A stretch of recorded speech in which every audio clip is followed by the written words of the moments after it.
eenzaam, met lyding en hoop, verdriet en saam staan jy staan. Jy is altyd daar. Dit wat ons doen, ons liefdes, ons vreugdes, ons plekke, ons thuistes, tot daar waar ons reis, jy is daar. Afrikaans is ons wese. Dis die taal waarin ons groet, die taal is in ons bloed, is Afrikaans, vir ons mense. En ek stuur vir jou het sy, met 'n boodskap daarby, en waar jy is, sal jy dit kry, in Afrikaans vir ons mense. Al verander straatname, al word helde laat val, ons is steeds deur ons adem, ons kultuur, ons verhaal, dit sal altyd bestaan. Afrikaans is ons wese. Dis die taal waarin ons groet, die taal is in ons bloed, is Afrikaans, vir ons mense. En ek stuur vir jou sy, met 'n boodskap daarby, en waar jy is, sal jy dit kry, in Afrikaans vir ons mense. Ons is daarmee gebore, die taal waarvoor ons staan, dit vloei deur ons are, ons kinders praat het saam, dit sal altyd bestaan. Afrikaans is ons wese. Dis die taal waarin ons groet, die taal is in ons bloed, is Afrikaans, vir ons mense. En ek stuur vir jou sy, met 'n boodskap daarby, en waar jy is. Dis die taal waarin ons groet, die taal is in ons bloed, is Afrikaans, vir ons mense. En ek stuur vir jou sy, met 'n boodskap daarby, en waar jy is, sal jy dit kry, en Afrikaans vir ons mense. Afrikaans vir ons mense. Afrikaans vir my mense. Afrikaans vir ons mense.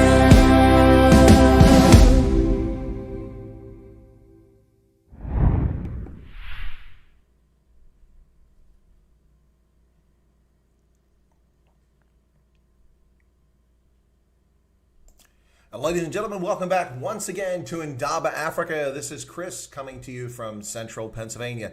Welcome to everybody around the world. If you're in New Zealand, Japan, the UK, Germany, Italy, Canada, Botswana, Nigeria, Ghana, or South Africa. Goeiedag, South Africa. Sawubona, Dumela, Botswana. Bonjour, l'Afrique de l'Ouest. How is everybody doing today? Welcome. Good to see everybody here. The Notorious G is in the house. Good to see that taking place there. Well, welcome aboard, folks. Once again, trying this 2 o'clock in the afternoon slot, 8 p.m. In Botswana and in South Africa. Let's see what we got here. Keith Alderson, good to see you. Martin Mall, Drian, Kyle, thanks for being there. This is my moderator. Who else we got there? Paulie, good evening, folks. Good evening. Good to see you all. Welcome aboard. So lots of things happening, as usual, each and every day in the United States of chaos here, with now Portland being taken over by insurrectionists who are declaring their own autonomous state. Quite entertaining from a geopolitical standpoint, but quite disturbing from a national security standpoint and a public safety standpoint if you're in Portland, Oregon, or if you happen to be in Seattle. So people are wondering what should be done. Pretty simple, ladies and gentlemen. Turn the gas off, turn the electricity off, turn the plumbing off, cord in the section off, let them sit there. When they come out starving, put them in handcuffs, take them in, arrest them under terrorism laws, and prosecute them for the crimes they've committed. There you go. Lizanne, welcome. Sean, Volschenk, good to see you there. Welcome, everybody. So today is the 11th of June, 2020, and this is Chris with Indaba Africa. So, folks, okay, you've asked for it. This is kind of like, in America, we had this commercial back in the 1980s, I think it was, from Toyota. I don't know if they played it in other parts of the world, but in America, it was a Toyota. You asked for it, you got it. Well, ladies and gentlemen, a lot of people, and I'm not saying one or two, but a lot of people have been asking me to put super chats on my channel. Well, guess what, ladies and gentlemen? It is there now. It is available for you should you want to super chat and support this channel in some way and pay for the lovely art, the cameras, the lights, help me out. That's fine. It's your prerogative. Not here to e-beg, just pointing out what people have been asking for. I've taken a look at it and I have added that. So you may have noticed that you find commercials. I'm doing my best not to make commercials that annoy folks. I hate when you're in the middle of the stream and it just stops and you have this annoying infomercial that comes on. And I do have some control over that, so I've set it so that that doesn't happen. And primarily, the commercials only come at the beginning and or the end, depending on the type of video.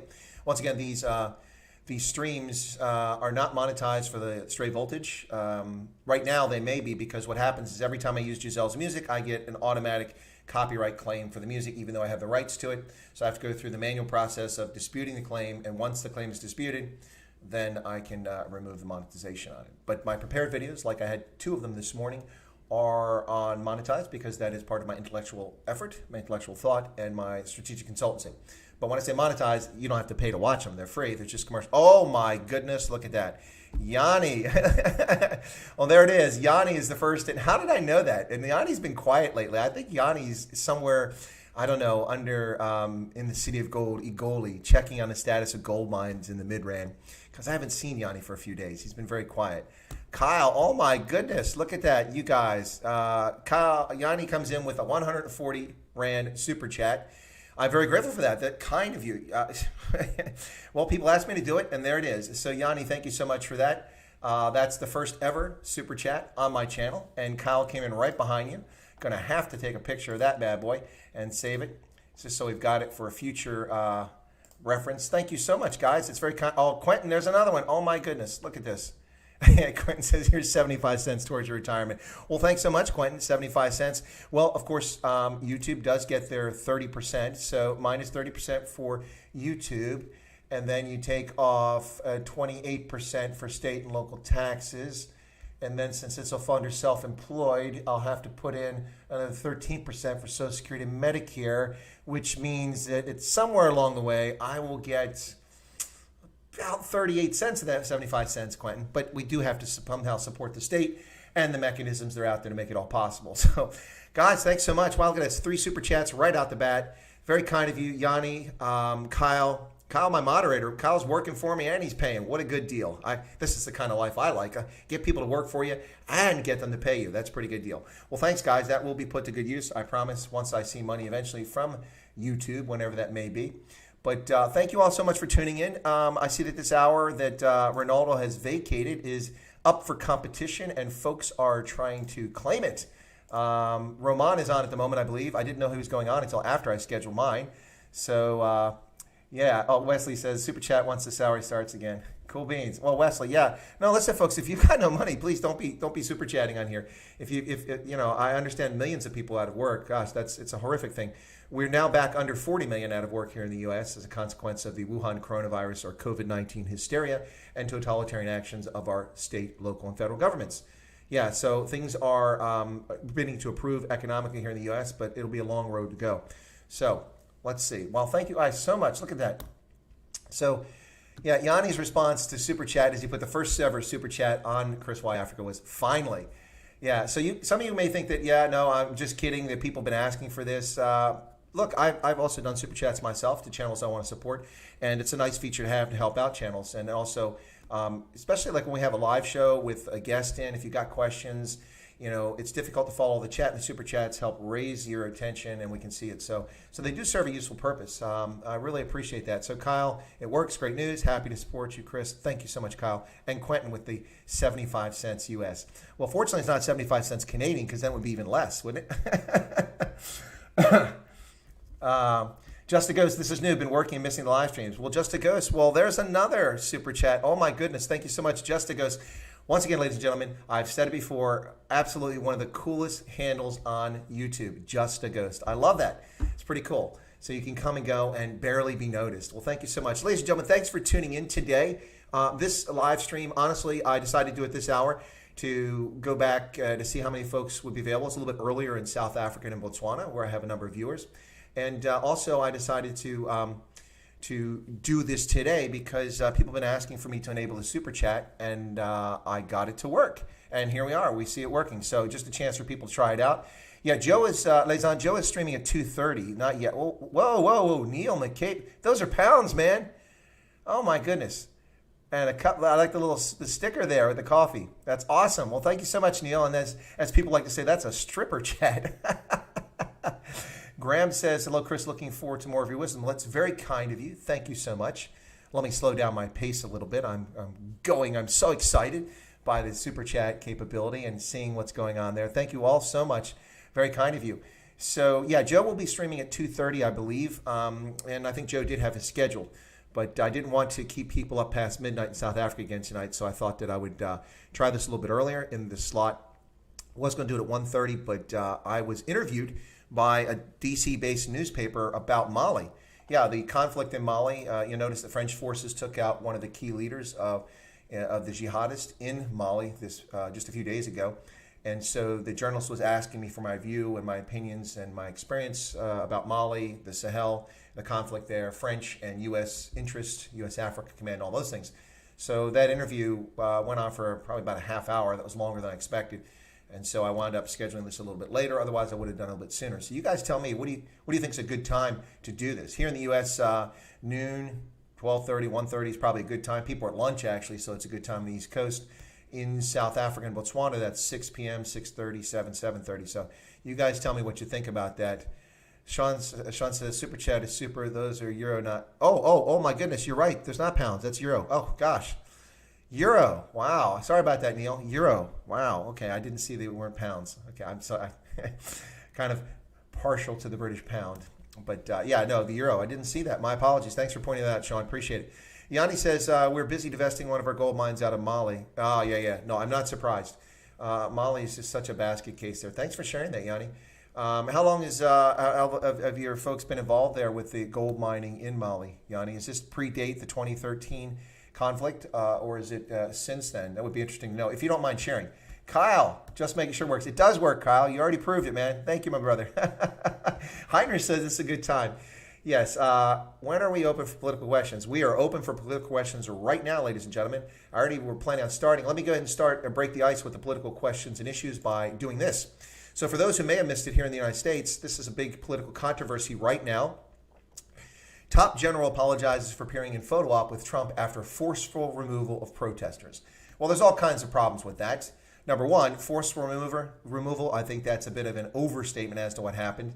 And top general appears in photo op with president. That's a misleading term, both by the Department of Defense and members of the defense community, as well as the media. General Milley has apologized for his appearance with Donald Trump, his commander-in-chief. He's apologized for appearing with commander-in-chief. And he said the following. So let me get started on this. He said, the CNN said that the images provoked a swift wave of criticism from lawmakers and several senior former military officials who said they risked dragging the traditionally apolitical military into a contentious domestic political situation. To which I say, wrong. Ladies and gentlemen, the complete, utter lack of historical knowledge and understanding of the role of the U.S. military and the decades now long effort to neuter military forces in this country is disturbing. Now, I am not one in favor of using military for law enforcement, having served in uniform, also having served in the National Guard, which does have a law enforcement role under the governors of the states and of the territories. However, falling back on posse comitatus and claiming that the U.S. military has no role in domestic disorder is simply invalid. In fact, we have a long history of involving ourselves in domestic issues.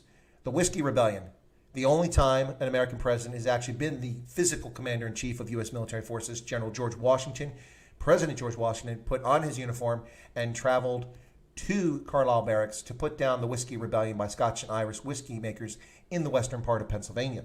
Troops assembled at Carlisle Barracks and marched out to quell an insurrection against central authority. use of military forces by the executive branch domestically. We take an oath to defend the Constitution against all enemies, foreign and domestic, ladies and gentlemen. Not foreign and Starbucks, not foreign and, Anglo gold, Anglo Ashanti gold. No, we take an oath to defend our Constitution against all enemies, foreign and domestic. Now, when law enforcement domestically cannot handle the situation, the military has been called in repeatedly. In the South, in Reconstruction era South, after the Civil War, the U.S. military remained for decades in order to ensure that the 13th, 14th, and 15th Amendments were effectively enforced. It was only after withdrawing federal troops from the southern states that had been in rebellion that Jim Crow laws crept back in and rights were denied to African Americans and former slaves. So there's a positive use of the military there. Two of them, putting down an insurrection in western Pennsylvania, and also that. Now, a poor use of the military was in the 1930s when war veterans from the First World War who were hungry and starving in the midst of the Great Depression rioted on the mall in Washington, D.C. No, that's not a shopping mall. That's that long strip of land between the Capitol building and the Potomac River, the mall, where you find the Washington Monument and the World War II Memorial, and you find the Smithsonian Museum lining both sides of it, running up to the Capitol and the other direction down towards the Potomac. They sent out the Army, and people like General Patton and General Eisenhower were involved in this, and they beat heads and knocked heads and arrested their fellow veterans who were participating in protest against being denied their benefits by King Franklin Delano Roosevelt and his administration of thugs. So that's a misuse of the military for domestic purposes. In the 1950s, in order to ensure segregation was no longer the order of the day in the South, for instance, in Arkansas, the President Eisenhower, sent U.S. federal troops to ensure that black children could go to school. So we did use federal troops once again for domestic issues. In 1992, in the wake of the Rodney King riots in Los Angeles, President George Herbert Walker Bush and Chairman of the Joint Chiefs of Staff, now 83-year-old General Powell, retired former Secretary of State and Chairman of the Joint Chiefs of Staff, Colin Powell, deployed U.S. federal troops to Los Angeles in support of the Los Angeles Police Department and the L.A. County Sheriff, as well as federalized the California National Guard.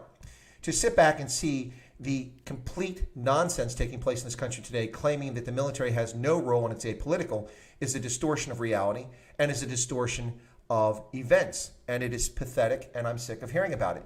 Now, I heard General Milley's apology for what he did, and I didn't see him do this photo op, but I did hear his apology. The words he said in his apology, there's nothing particularly wrong with them. He is making a clear distinction about the role of the military. However, if in fact he did participate in a photo op and he now is apologizing for it, the gentleman might consider, tendering his resignation as the Chairman of Joint Chiefs of Staff. I'm just saying. But anyway, that's up to the general. I'm not that well informed on it. What I am well informed on is the role of the U.S. military when it comes to politics in the United States. Yes, an apolitical force, but a force that has been used time and again when domestic tranquility is under threat, as it is now by armed insurrectionists around the country. General Milley apologizes for appearing in photo op with Trump after forceful removal of protesters. Now, let me add a couple more things in here, and then we'll get to some more questions. Excuse me. General Milley said, as senior leaders, everything you do will be closely watched, and I'm not immune. As many of you saw, the result of the photograph of me at Lafayette Square last week that sparked a national debate about the role of the military in civil society. He said this in a pre-recorded speech to graduates of the National Defense University there in D.C. I should not have been there. My presence in that moment, in that environment, created a perception of the military involved in domestic politics. As a commissioned officer, it was a mistake that I have learned from, and I sincerely hope we all can learn from it. He also added that he was outraged at the killing of George Floyd, and added the protests that sparked spoke to centuries of injustice towards African Americans. Well, that's pandering, ladies and gentlemen. Spoke to centuries of injustice to African Americans. Well, why is this something he's saying? This is disturbing. Anyway, his comment about it was a mistake and it sparked a debate about the role of the military. Well, fine, people can debate the role of the military. Civil-military relations is something we talk about frequently when I was at the U.S. Army War College. It's part of the curriculum. But General Milley's comments, while nothing ostensibly wrong with them, are troubling nonetheless to me. And it's also troubling to me how the press, the media, members, former general officers, in fact, I've got a quote from one of them here. Let me see if I can find this very quickly here. The comments mark an extraordinary moment of America's top general apologizing for an appearance with his commander-in-chief and doing so while speaking to a group of future military officers and leaders. Yep. Now, CNN's hack, the retired one-star admiral John Kirby, who was the public spokesman for the State Department after he retired from military service, says, now he works for CNN, having the most senior officer in the ranks admit a mistake and make clear he intends to learn from it will serve as a powerful example to junior officers and troops that no one is immune from screwing up and no one's credibility is enhanced by refusing to admit it. Well, that, of course, John Kirby, retired admiral, is your view about screwing up. The general appearing in uniform with the commander-in-chief is not a screw-up.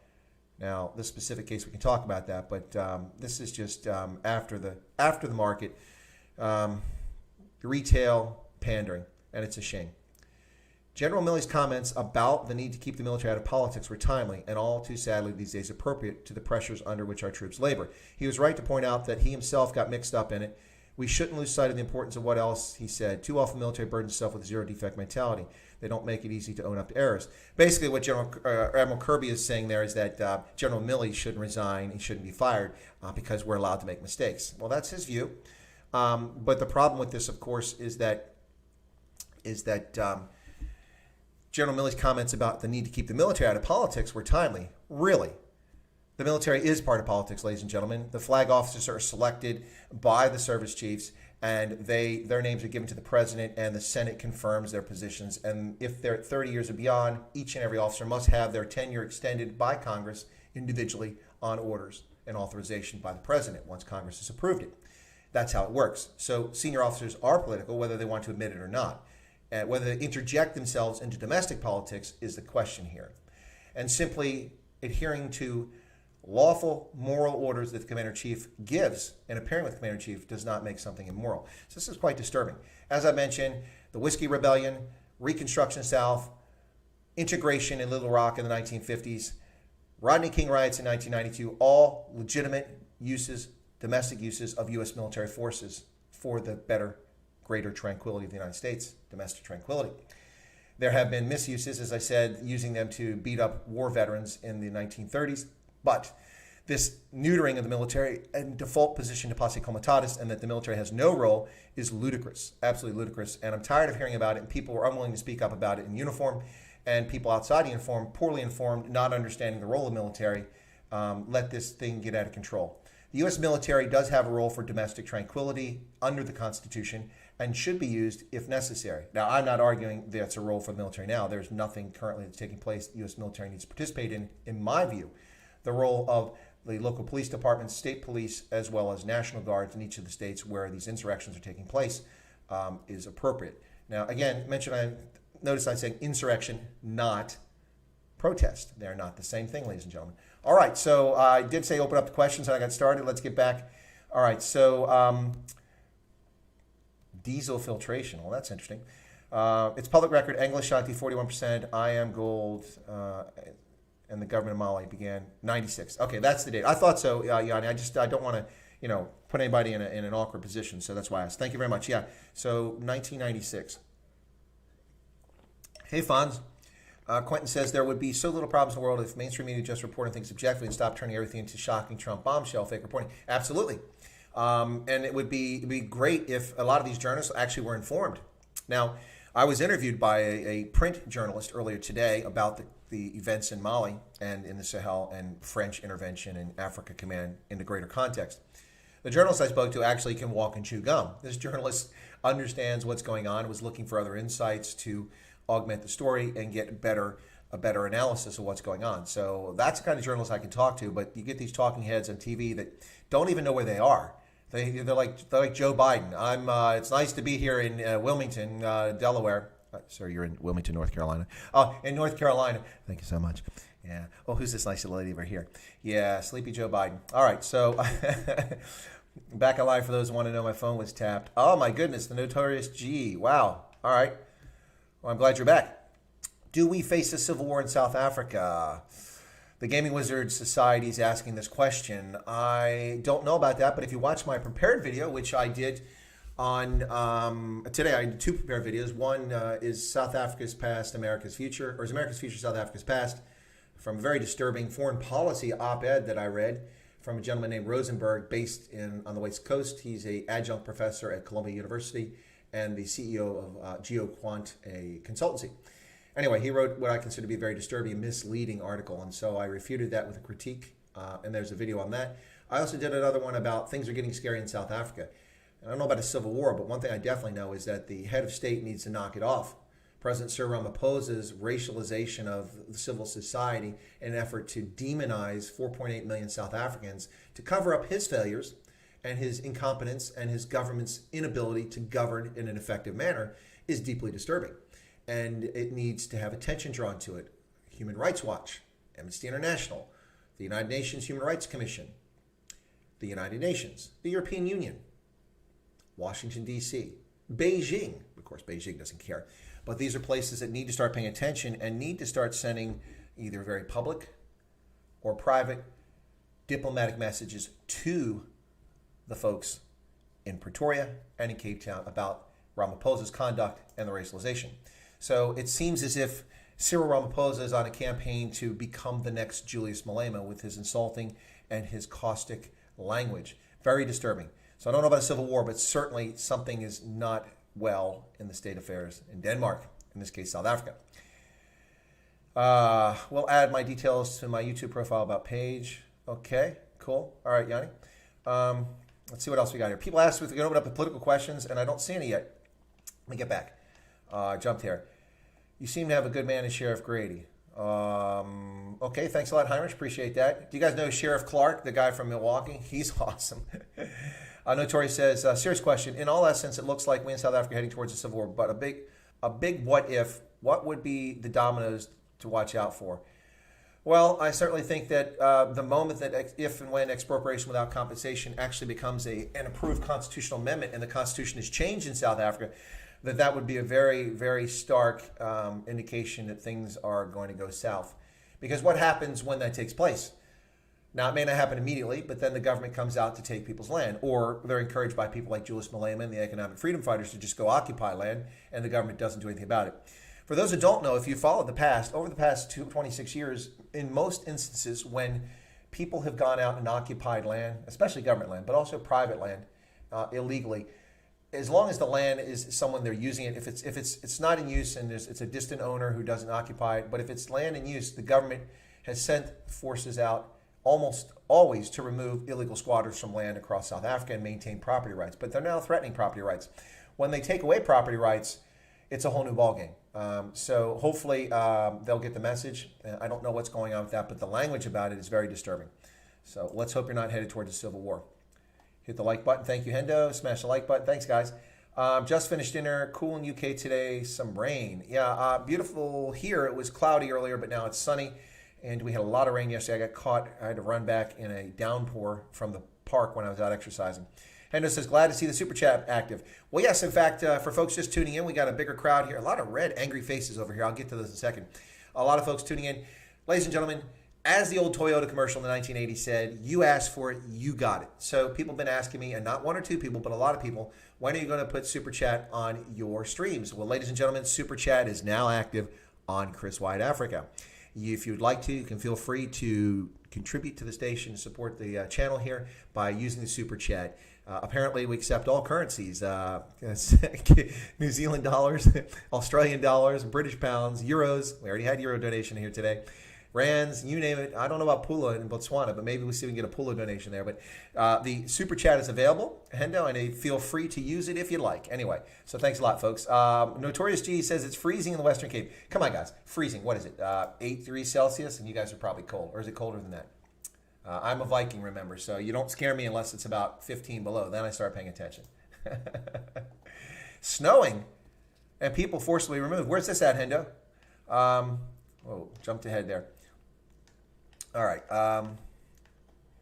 Speaking of journalists, did you hear Cyrus Makaiser was fired? No, I did not hear that. Interesting. I did not hear that. I did a search of news earlier before I came on to see if anything was breaking, and I didn't see much of interest. I would have noticed that. So thanks for that. I'll check into that once the stream is over. Appreciate that. When are we having live chat again? What do you mean by live chat again? You mean a call-in show? This is live chat. I'm a little lost. Wow, 30 minutes have gone by already, ladies and gentlemen. 30 minutes. Wow. That's crazy. ANC, criminal, communist, inept, and blatant racist. That's where the angry faces are coming from. Hendo. Would the U.S. get involved in any way if there was a civil war in South Africa? Well, it depends entirely on who the president of the United States is, to be honest, and who actually controls the foreign policy establishment. Right now, the president's Donald Trump, but at many times he seems to have little control over much of the foreign policy establishment, which is ironic, given that Mike Pompeo is his man and is a very effective Secretary of State, but there are people working behind the scenes to undermine the foreign policy within the establishment, and so that's disturbing, and it affects uneven policy outcomes. Sean says we're already at war. It's a nonlinear war, like a quiet war. Yeah, one could make that argument. Certainly there's a propaganda war, and there's an ethnic war taking place in demonizing South Africans. It's very, very disturbing. All right, so please hit the like button. Thanks again.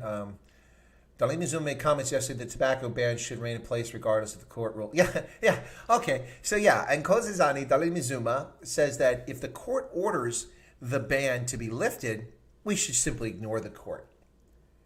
Now, ladies and gentlemen, if there's anyone left in Southern Africa that thinks that South Africa is a democracy and it's ruled by elected officials, you need look no further than the National Coronavirus Command Council and its actions and the comments of one Nkosazana Dlamini Zuma.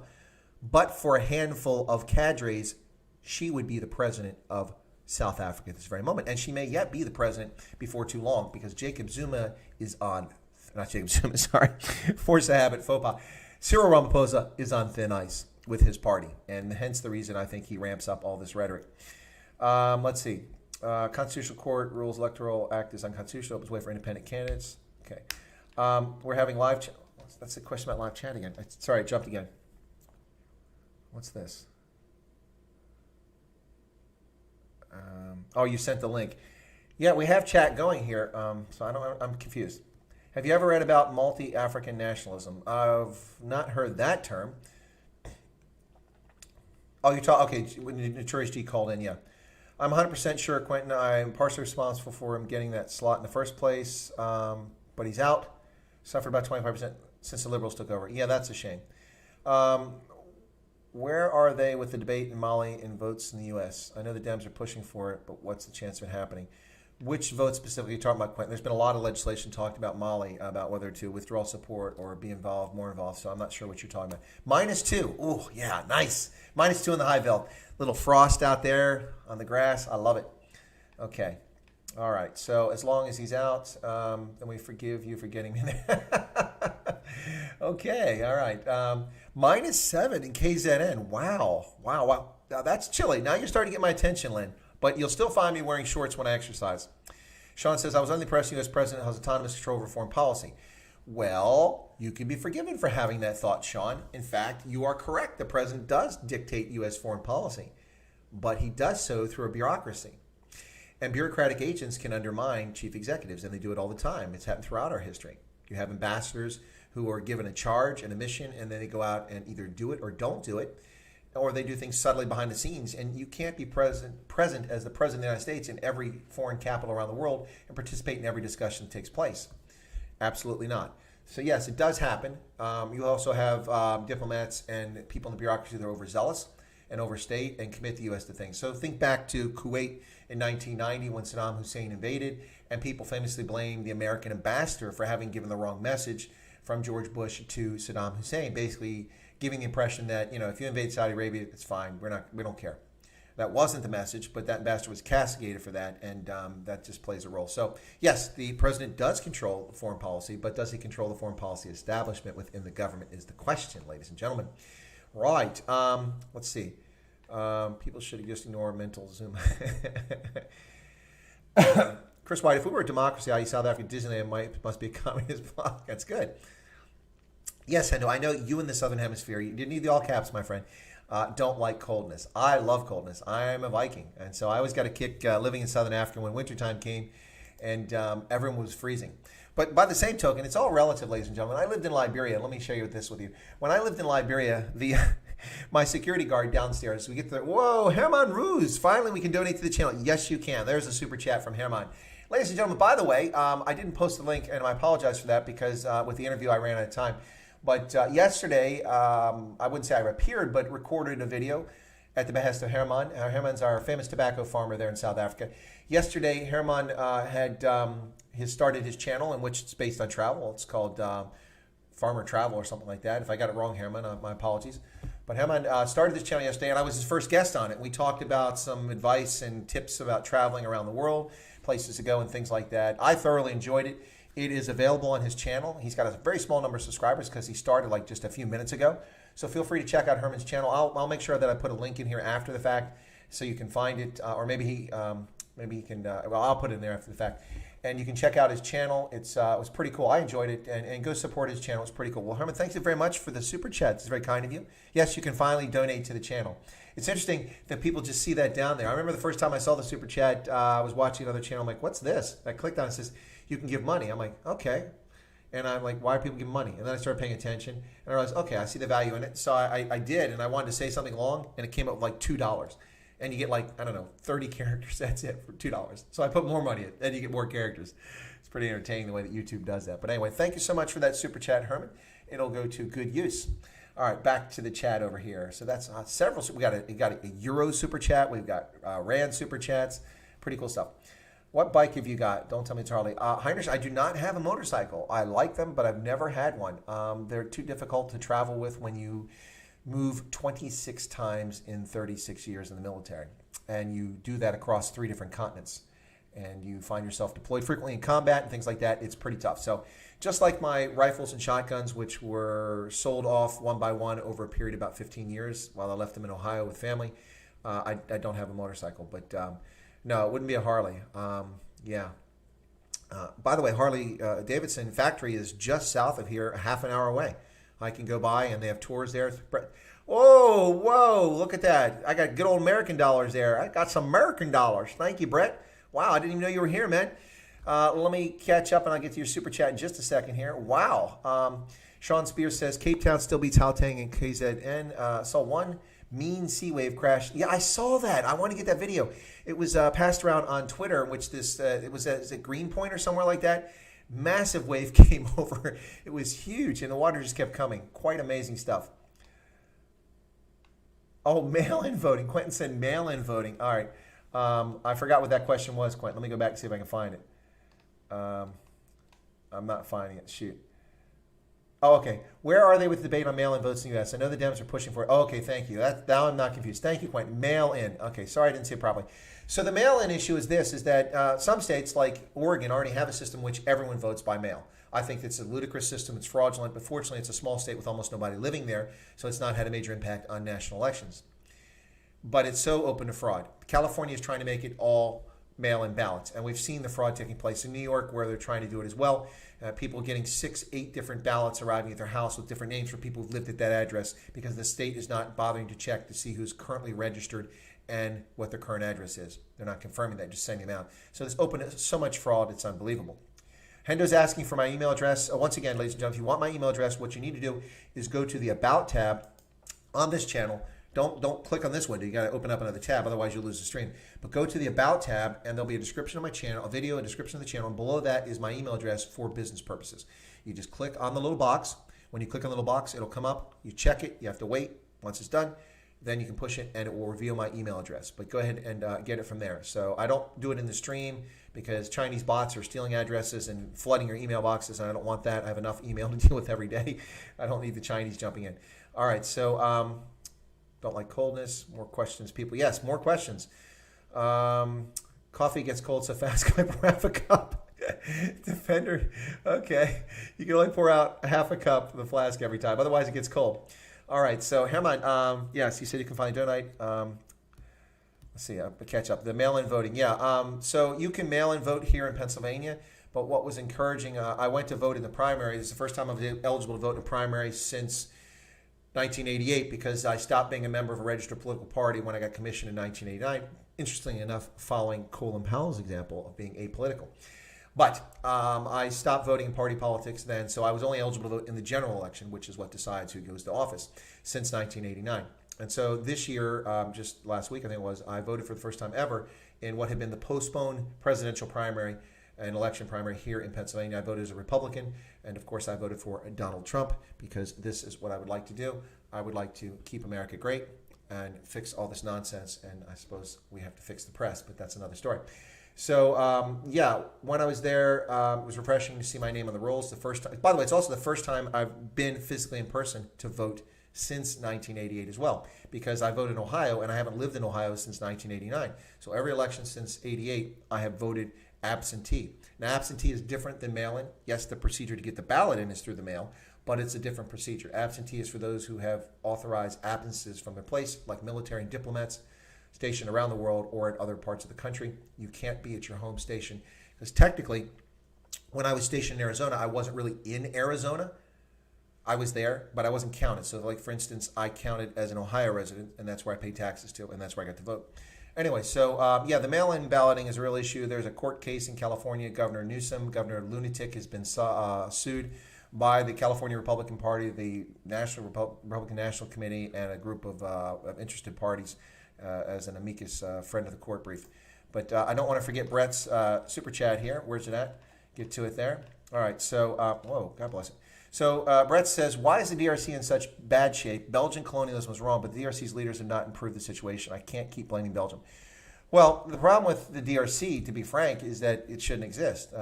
If you ask me objectively, the country is too vast, it's too underdeveloped, it's too disparate to control from a central location. And the location isn't even central. Kinshasa is on the far western side of the country. You have the Kivus in the east, you have Katanga in the south, and then up above that you have all kinds of remote locations. It's very difficult to rule this from a governance standpoint, and there are competing interests. And people can blame the Belgians. The Belgians certainly have a role in this, but at some point you have to take responsibility. But to be fair, and in the interest of full disclosure, the United States was a supporter of Mobutu Sese Seko. So Mobutu, we supported him when after he overthrew the government, and when he was a military dictator for decades, because he was a bulwark in the bifurcation of the political world between the Warsaw Pact, the Soviet Union, and the Western Alliance under the U.S. And so the Cold War was fought out not bilaterally, but by proxy in Africa. And Mobutu was our guy in Central Africa. That's sad, it's tragic, but it is the case. And it was a result of the Cold War conflict. Same sort of situation we saw in Ethiopia and Somalia, where the U.S. and the Soviet Union changed sides. We support Ethiopia, they support Somalia. Then the communists overthrew Haile Selassie. We switched sides. We backed Siad Barre. They backed the communists. And that conflict raged on. In Angola, Mozambique, in Angola, the U.S. backed Holden Roberto with the FNLA as a bulwark against the MPLA, which is a communist movement. And later we supported UNITA after it became clear that Holden Roberto was the wrong horse to be backing in that fight. Yeah, so the Congo is suffering from decades of malgovernance and the inability of the central state to govern. I mean, look, the government can barely manage Kinshasa, and it really can't govern Kinshasa alone. It has enough trouble just maintaining order in Kinshasa, let alone the Kivus or in Katanga. So if it were me, and if I were king for a day, I would divide the Congo into three separate countries, the Kinshasa Republic, the Kivu Republic, and Katanga Republic, and then split up the middle amongst the three and go from there. You didn't hear it here. So, Brett, I hope that answers your question. Since it was a super chat question, I really want to make sure I get to it. Very good. Irene is asking me to get a hold of Hawk. I've watched the Hawk and a couple of his videos, and some of them are interesting. Some of them I don't know if it seems like he's off on quite a rant there. That video is on Ronaldo's WhatsApp group, the video about the wave? Is that what you guys are talking about? Could I email the definition of multinationalism to you, Chris? Yes, you can, Gaming Wizard. Look it up on the tab, the About tab. Please send it to me, and I'll check it out when I get a chance there. All right, the Notorious G deleted a bunch of comments. I don't know why. Nice group, over 60 people. Yeah, we got about 60 people in the chat tonight. Thanks, folks, and thanks for the questions. Keep them coming. Ladies and gentlemen, you're listening to the Indaba Africa group on the Chris Y Africa channel. This is Chris from Central Pennsylvania, and we were talking U.S., but now we're talking mostly South Africa. And let's see not South Africa, but Africa. The super chat from Brett was on the DRC, so that's kind of cool. Grant says, I'm something late. Oh, you're friggin' late. Okay. Those are really cool icons you guys got there. What is that? Some little dude pushing a jackhammer? Fix the press. That's a massive job. Oh, yeah, gotcha.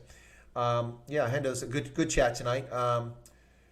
Veritas and Jacana, okay. Defender, at least in South African politics are pretty black and white. U.S. politics seem like madness.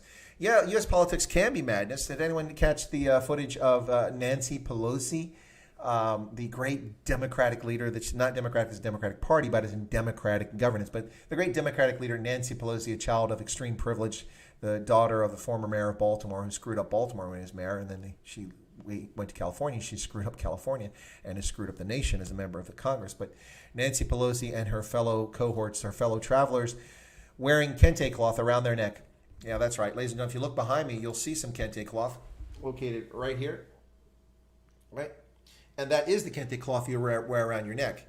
That was a gift from a Ghanaian student of mine who shares in common with me a knowledge and understanding of the kente cloth, the Ashanti people, the fact that it comes from Kumasi, and knows the purpose of it. So I'm not wearing that because it's not appropriate to be wearing right now. If I was going to Ghana or a function with some Ghanaians, depending on the circumstance, it might be appropriate. But to see the cultural appropriation, and I don't like that term, but I'm just using it to be sarcastic, the cultural appropriation of members of Congress appropriating Ghanaian kente cloth with no concept as to what it is, simply seeing bright colors and thinking it's African because we have some African Americans that know nothing about Africa, and they liberally wear kente cloth. By the way, my basement is loaded with bolts and bolts and bolts of kente cloth. Beautiful blue and gold and other colors, fantastic patterns, most of which I purchased in Kumasi in the open air market there. You don't see me wearing it. I do wear African dress when it's appropriate. If you watch my video on Liberia, I opened my first live stream with African dress, but then I was gowned with that, so it is mine to wear. Anyway, so yeah, it is a little bit disturbing what some of these people do. Some of these people say. Brett says, I've heard that many DRC residents prefer Mobutu over Lumumba. Well, Patrice Lumumba has this great memory and reputation. He's been built up like some kind of icon. But if you look at what Patrice Lumumba did, he was a nasty piece of work. And he was an egomaniac, and it was all about Lumumba. He claimed it was about black nationalism and about Pan-Africanism, but his actions speak differently. And he precipitated the crisis that took place, and he's responsible for the murder of people who were innocents by sending his untrained army and landing them in the wrong place. They were supposed to be in Katanga, and they landed north of there, and they killed thousands of villagers. Yeah, Lumumba, Patrice Lumumba, his son is still alive today, and he's an interesting fellow. But Patrice Lumumba didn't deserve the fate that he got. He deserved a trial and jail time for what he did. But he precipitated the events in the Congo, and we're still living with that mess to this day. Now, of course, black nationalists across Africa will run around and Pan-Africanists and whine about the CIA responsible for his death, and it's their fault that the Congo... No, it's not their fault that the Congo's like this. It's up to the Congolese to fix their country. Absolutely. Kinshasa is not high in my places to visit again. Oh, so you've been there, Tian. I have not, and I'm in no hurry to get there. Who are the 20 people not smashing the like button? Well, people come and go, so... but yeah, thank you, Sean. Fonz, Joe Biden... Who is this anti-Tifa? Yeah, that's what I called it. I said the anti-Tifa to be angry all the time. We got arrested. Oh, in the Congo? Who would report to crimes against humanity? I'm trying to remember who Mugabe was reported to. Well, Mugabe was reported to the SADC tribunal, but not over human rights abuses, but over the theft of property rights. And he was found guilty, as was ZANU-PF. But that didn't mean anything because SADC's tribunal was simply ignored by ZANU-PF and Mugabe, who were told to restore the farm of one of the farmers, not Ben Free, but that's his son-in-law. Yeah, the Mike Campbell. They were told to restore the property of Mike Campbell and Ben Free, and they didn't. Mike Campbell was savagely beaten in his 70s and suffered some brain damage, and his life ended prematurely a few years after that. Quite a brave soul.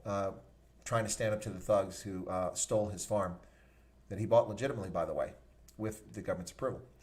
Ghana is amazing. I love going there. Would be a force to be reckoned with. The entire Africa had that spirit and thinking. Yeah, Ghana is amazing, Sean, but Ghana has also had a checkered past, too. I mean, it had a good start under Kwame Nkrumah, who quickly became a dictatorial tyrant and was overthrown by his own people and had to flee the country and wound up serving as a co-president or prime minister of Guinea with Sékou Touré, his fellow traveler. Sékou Touré is an interesting discussion topic. He told the French to foot sec, I can do it on my own, and it didn't work out well for him. But he was a nationalist, and he did try to lead his people legitimately. He just went about it in a very impractical manner, I should say. Let's see. So yeah, report crimes. You contact Human Rights Watch. That would be the first place to start, and then the Human Rights Commission, HRC, for the United Nations, both of which you can find online.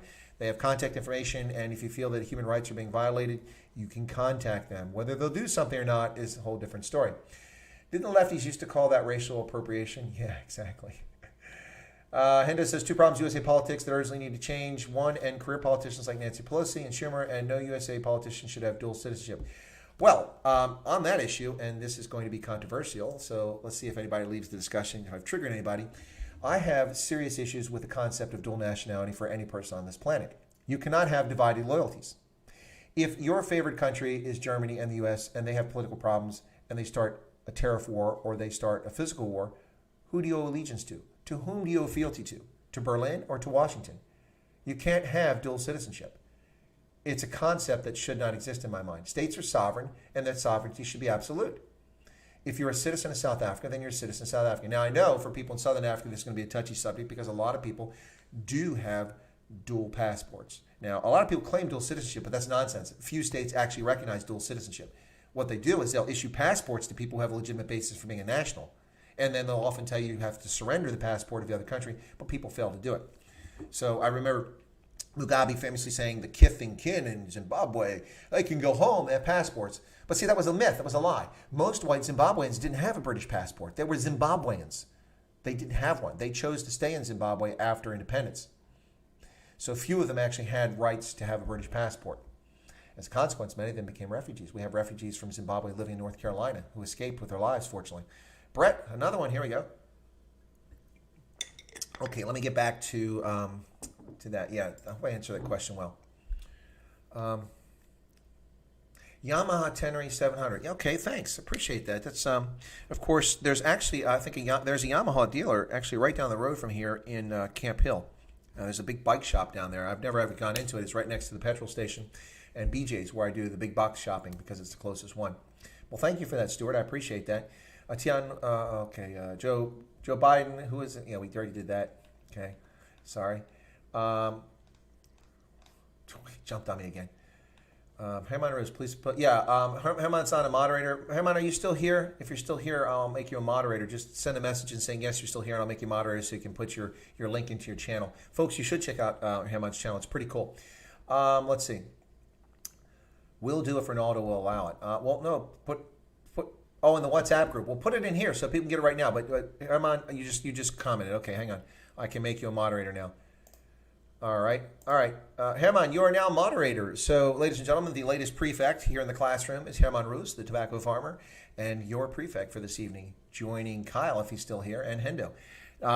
You can now put your link in the chat there if you'd like, Herman, for the channel, so people can watch your channel, and more specifically, watch you and I chatting yesterday in the pre-recorded session about travel. Right. Okay. All suffering the cold. Yeah. Quentin. That's good, Quentin. Only members of all those channels. Okay. So Brett says the mayor of Jackson, Mississippi is Chokwe Antar Lumumba. He changed his last name to Lumumba over Patrice Lumumba. He idolized Patrice Lumumba.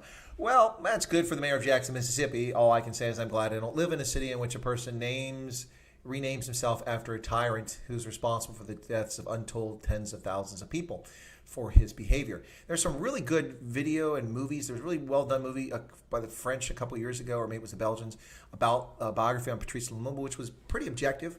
It wasn't entirely objective, but it was pretty objective, and it really spelled out who he was. Really good movie. I can't think of the name, so I apologize for that. Dual passports are logical, but only one citizenship. Okay, Tian, I'll buy that. Sean says, I hear dual citizenship, but my grandfather did not give us citizenship. I would be stuck here in SA. Yeah, no, it's a good point. And that's why I said it's a sensitive topic in Southern Africa. I understand it. I get why people are in favor of having dual passports. Having dual passports, to me, is different than being a dual national. You can only own fealty to one country. If another country wants to issue a passport, like, for instance, not just countries, but international organizations do it. If I worked for the United Nations, I would get a United Nations passport, and I would be afforded diplomatic privileges because of my status with them. So if, say, for instance, you have British origin in the ancestor and the UK is willing to issue a passport based on that, and in other words, they are responsible for you. As long as you remain a citizen, say, of South Africa or Zimbabwe, I wouldn't have an objection to that. But people running around saying they're dual nationals, that's the thing I have an issue with. You can't have fealty to two countries. It doesn't work. It doesn't work. It's like having two mothers. Good luck with that one. Let's see what else.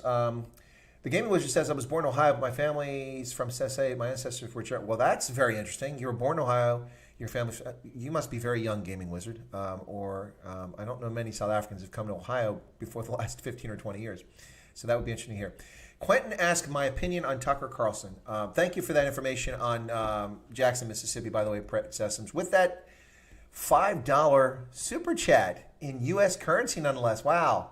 After YouTube gets their cut, that's actually some real money there. So thank you so much for that, Brett. I appreciate that. And for everybody so far that super chatted, those who don't know, I had been asked repeatedly, and so I finally went and turned on super chat. Now, also along those lines, for those who are wondering, people asking about merchandise, because no, this is not the Ronaldo Jose wannabe. I actually have my own logo, and for my strategic consultancy, was always going to make caps and polo shirts and maybe coffee mugs and coins for promoting that business. And then once I decided to get this channel jazzed up, I thought, well, why not can't I sell that stuff?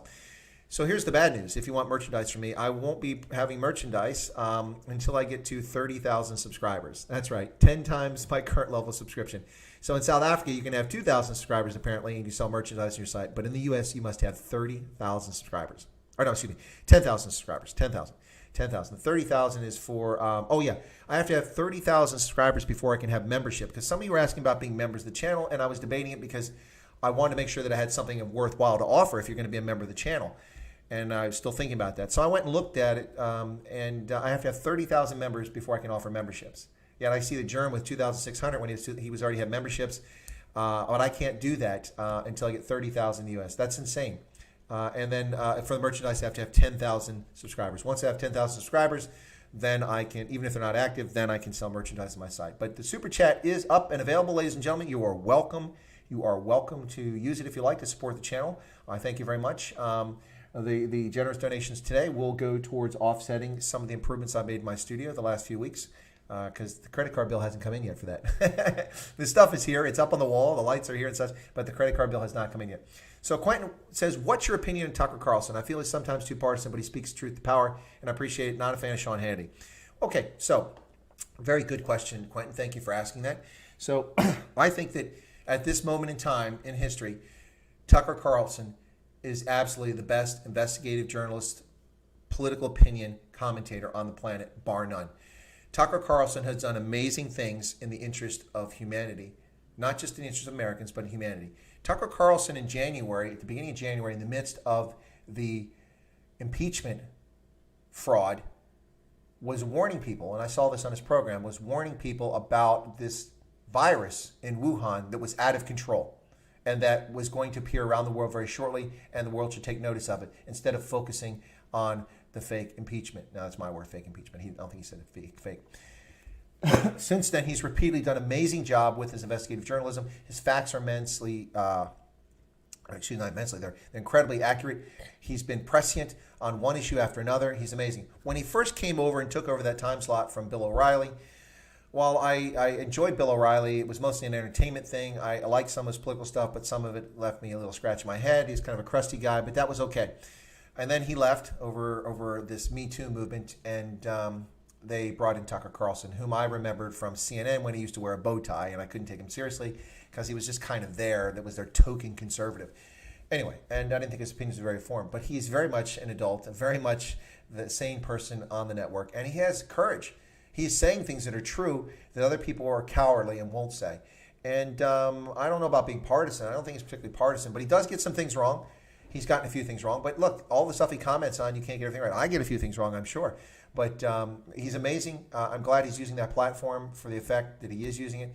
And Tucker Carlson is a godsend. If there were justice in the world when it comes to these awards and ceremonies and things like that, this guy would be handed one journalism award after another for the work he has done just since January 1st of 2020. Tucker Carlson is a must-watch for anybody who is cogent, lucid, objective, and really wants to discuss the true issues affecting the world.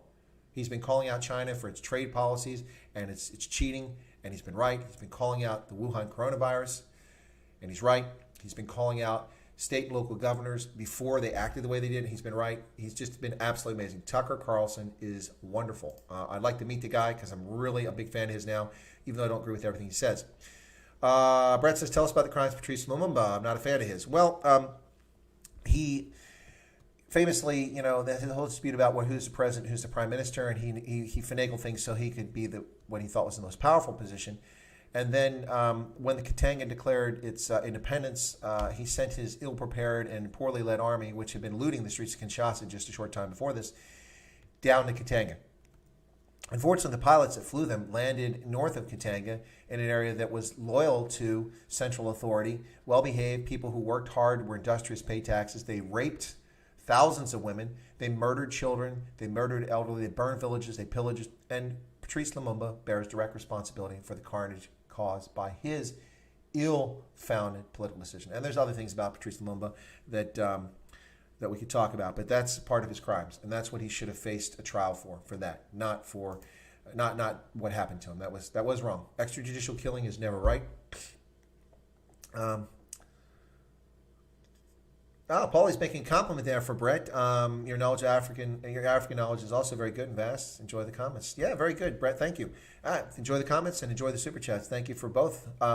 Gareth says, if I got to apply for a diversity visa, I certainly wouldn't retain my SA citizenship. Well, okay, hang on, before you that, okay, let me explain. So a visa doesn't make you a citizen, ladies and gentlemen. So let's say you're South African and you win the lottery, because we have this silly thing that was created by Ted Kennedy in the 60s with the visa lottery, which is utter nonsense.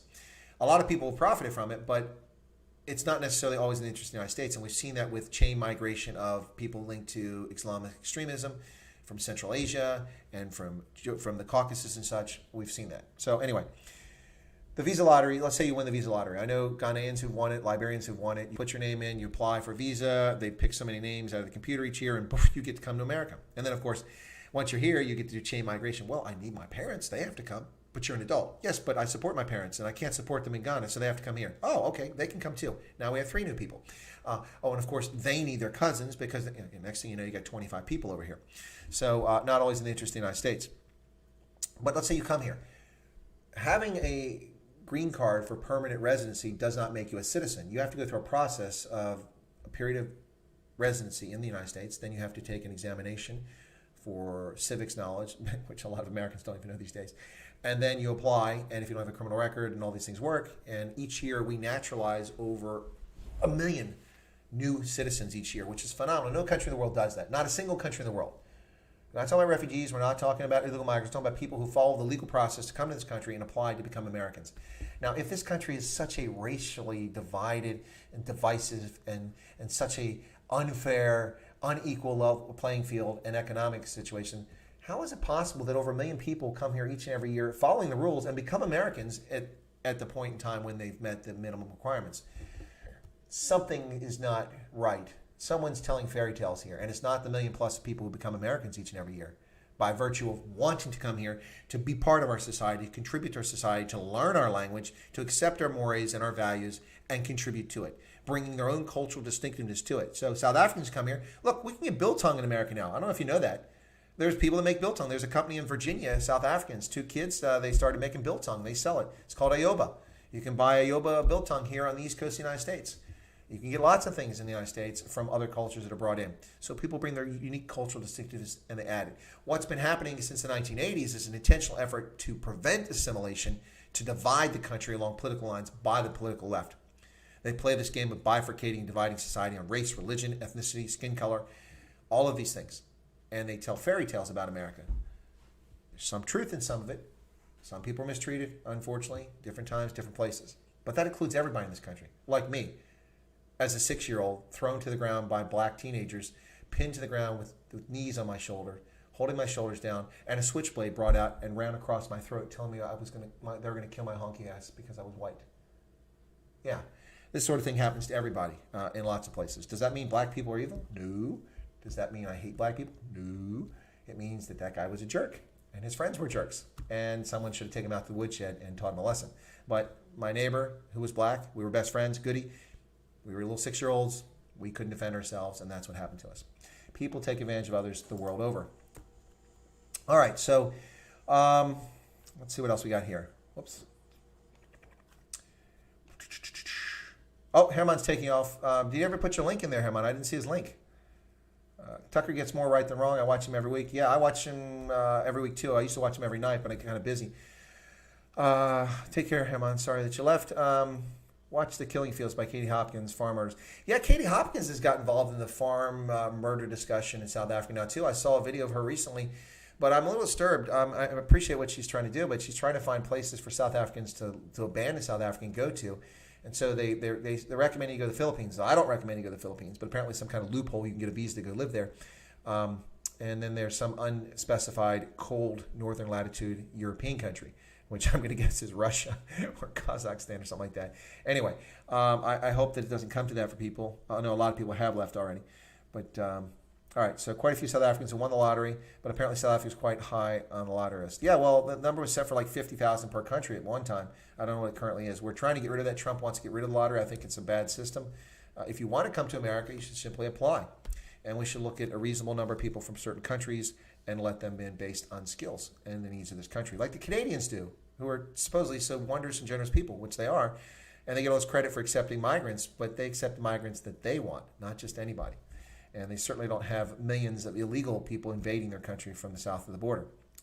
We actually have to have ID to cross into Canada.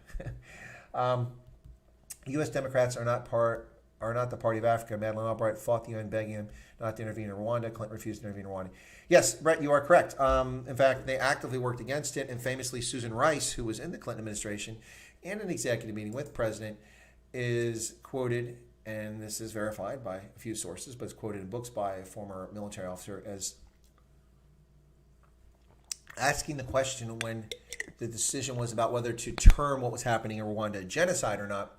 She says, well, if we term it a genocide, what will happen in midterm elections, which were coming in November? So this was August. Yeah, or July, whatever it was. Anyway, so their concern was winning the congressional elections and retaining the House or controlling the House and not the people of Rwanda. The UN Department of Peacekeeping Operations, United Nations, Kofi Annan colluded with Bill Clinton and the White House to distort what was happening in Rwanda and lie about it. You can look up the documents. They're available online. Look up Rwanda and find the Internal Defense Department memo that was passed around, which was classified. It's since been declassified, in which it was recommended that we don't use commando solo flights based in Mombasa, C-130 flights with radio jamming capability to fly from Mombasa over the borders of Rwanda to jam the FM radio frequencies, because it would cost like $8,000 to $10,000 an hour, and we didn't have the capacity to do it long term, and they questioned the efficacy of it. Well, I question their consciousness, and I question their conscience, as 850,000 people are hacked to death with machetes or burned alive in buildings that are locked as they're stuck in them like Catholic nuns were. They colluded to deny intervention. The French did intervene, but the French intervened not to save Rwandans, but to get Western nationals and expats out of the country. And the UN peacekeepers in the country allowed themselves to be taken out of the equation. And so the French General Dallier, of course, not French, the French-Canadian General Dallier, the Quebecois, has written a very famous book about this. It still haunts him to this day. I've met the gentleman. He's interesting. When I was at Africa Command, he came there to visit. Garrett says, 5-year citizenship certainly wouldn't bring my parents or extended family. Not sure. Okay. Katie Hopkins infiltrated Black Lives to wind them up. Good for her. I love Katie Hopkins. She's hilarious. She's awesome.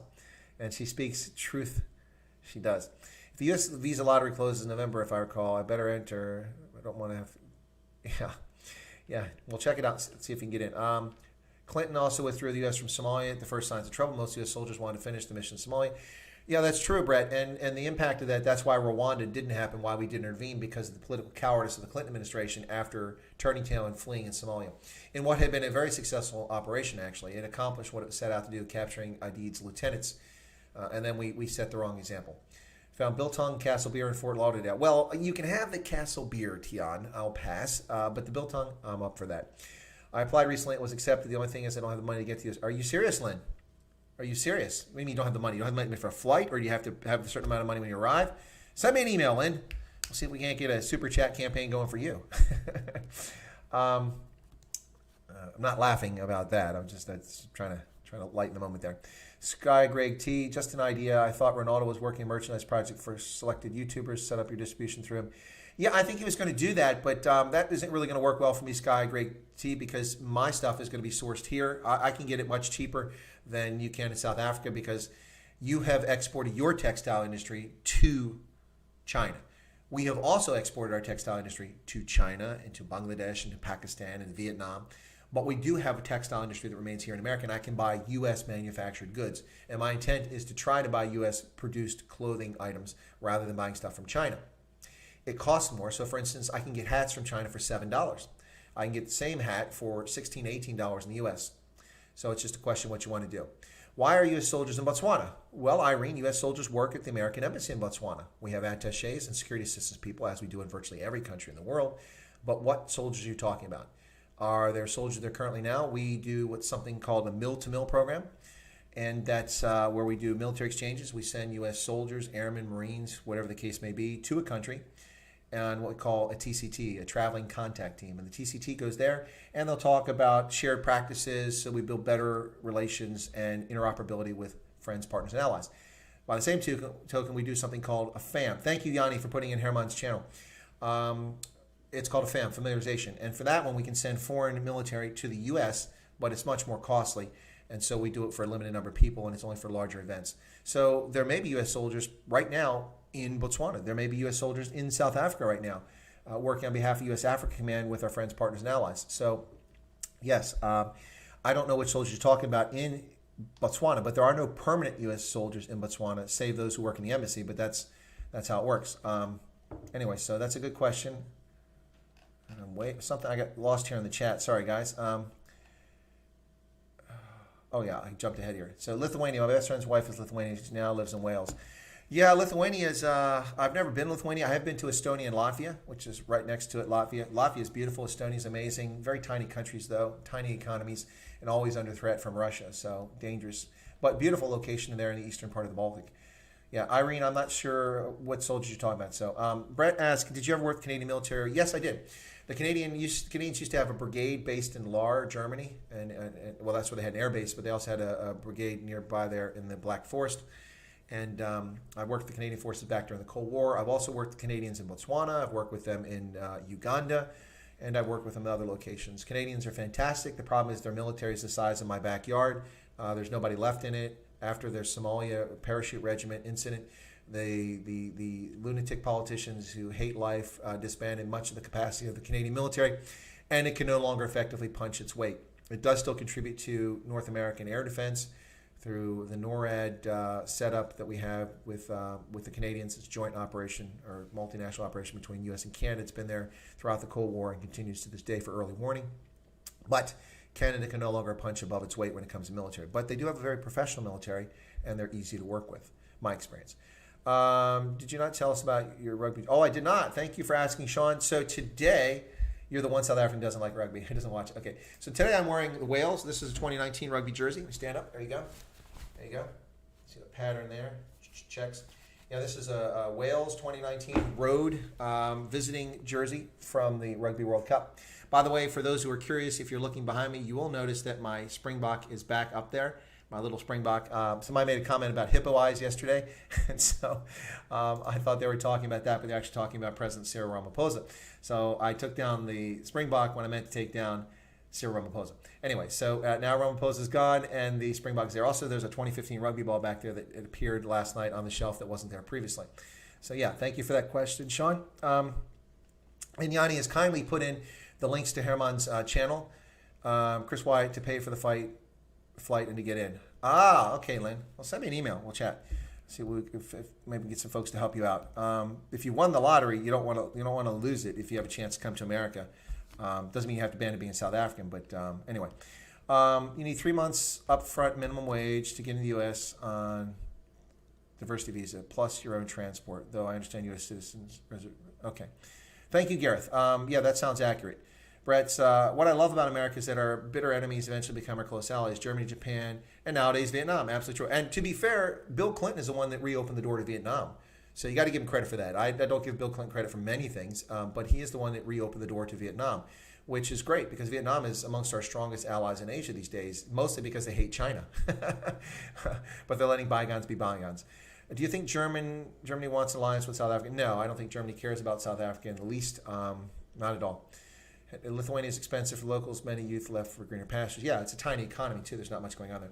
Rezan says, immigrating to America would be great, but I think Botswana is best option for us. Drian and myself are both total introverts, so the small population is a big selling point.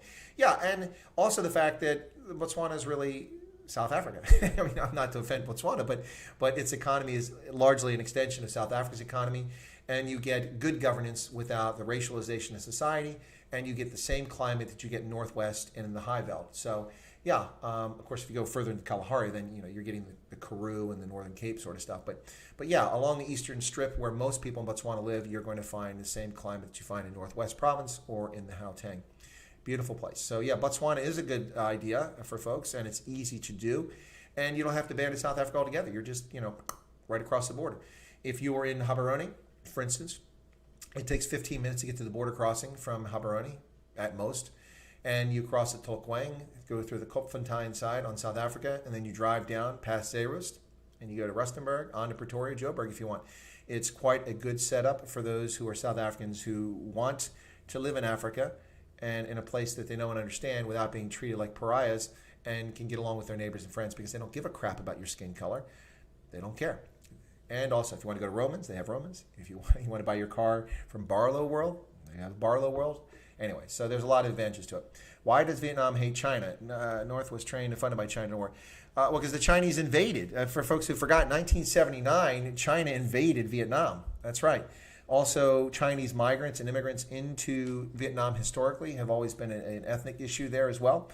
And China's always been meddling in Vietnam's affairs. So, plus now they hate them because of the South China Seas. The Chinese are building fake islands on coral atolls out in the South China Seas to claim territorial sovereignty over the South China Sea with the 9-dash line, hundreds of miles from China, but within dozens of miles of Vietnam or the Philippines, whichever the case may be.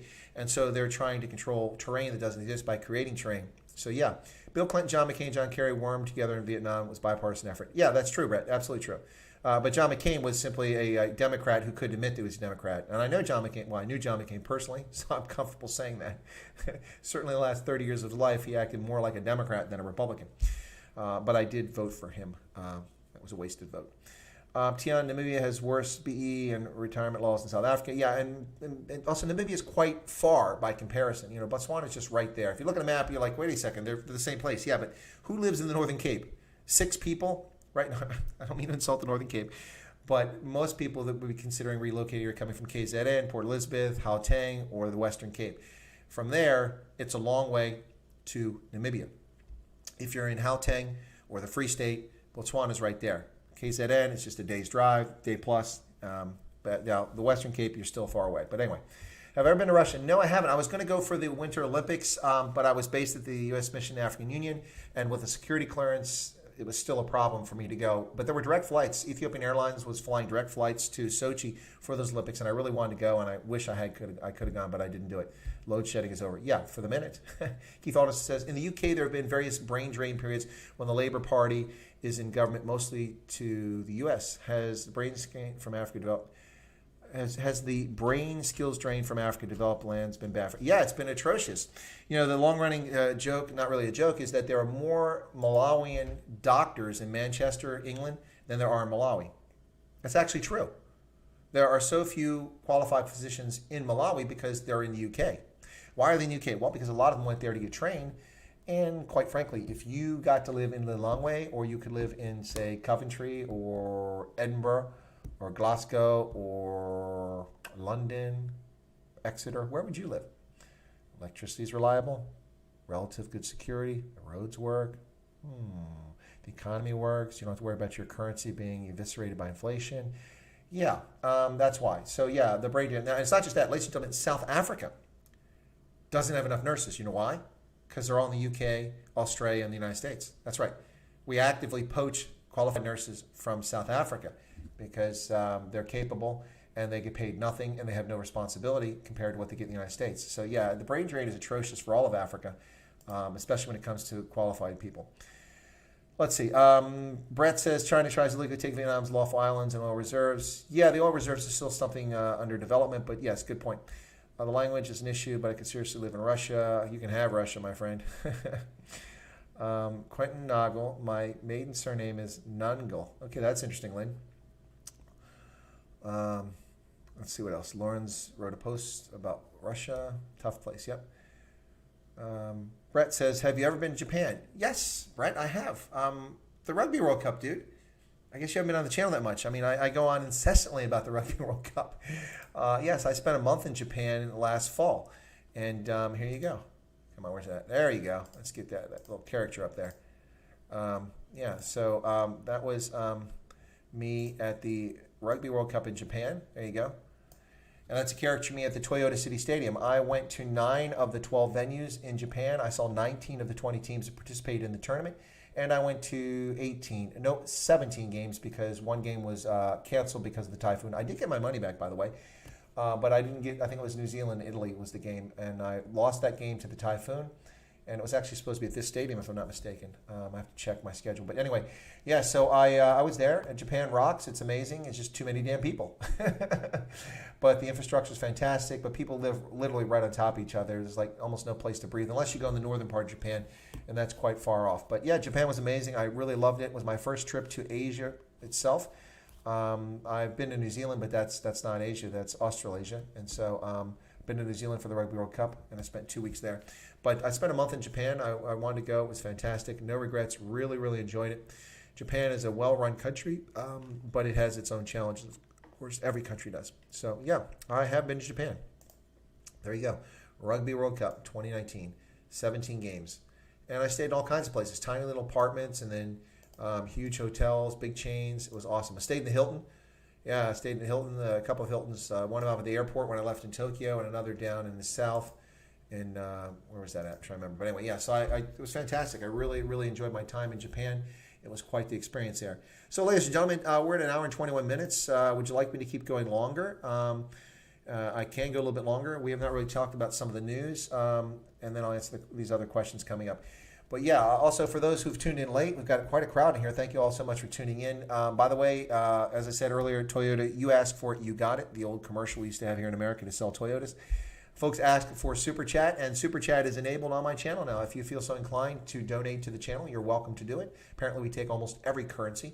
So if you're set up to do Super Chats and you'd like to do that, or if you want to make sure your point gets across or asked a question that's really important, feel free to do that. Super Chats and Super Stickers.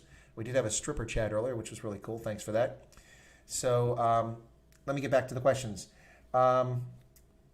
Admire the Japanese, saw how they clean up afterwards of the game. Yeah, no.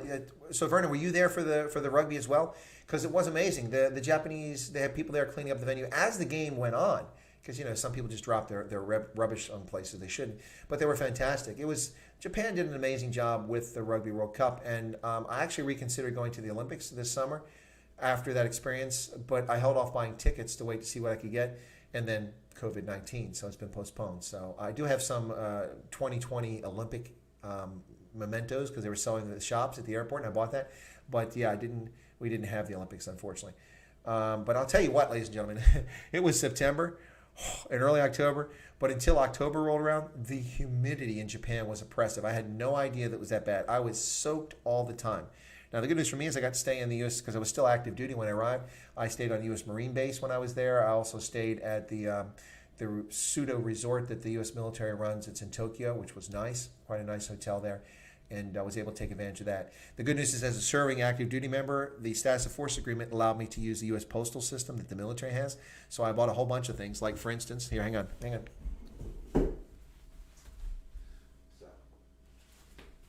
I bought a whole bunch of things like this when I was in Japan. But of course, bringing this back in your suitcase is problematic, as is expensive. So I bought lovely souvenirs like this and a whole bunch of things of Japan, which I mailed back to myself through the U.S. postal system, the military, which I can no longer use because now I'm a retiree. The agreement doesn't let retirees use it. You can use the facilities, but you can't use the postal service because it's only for active duty military. So there you go.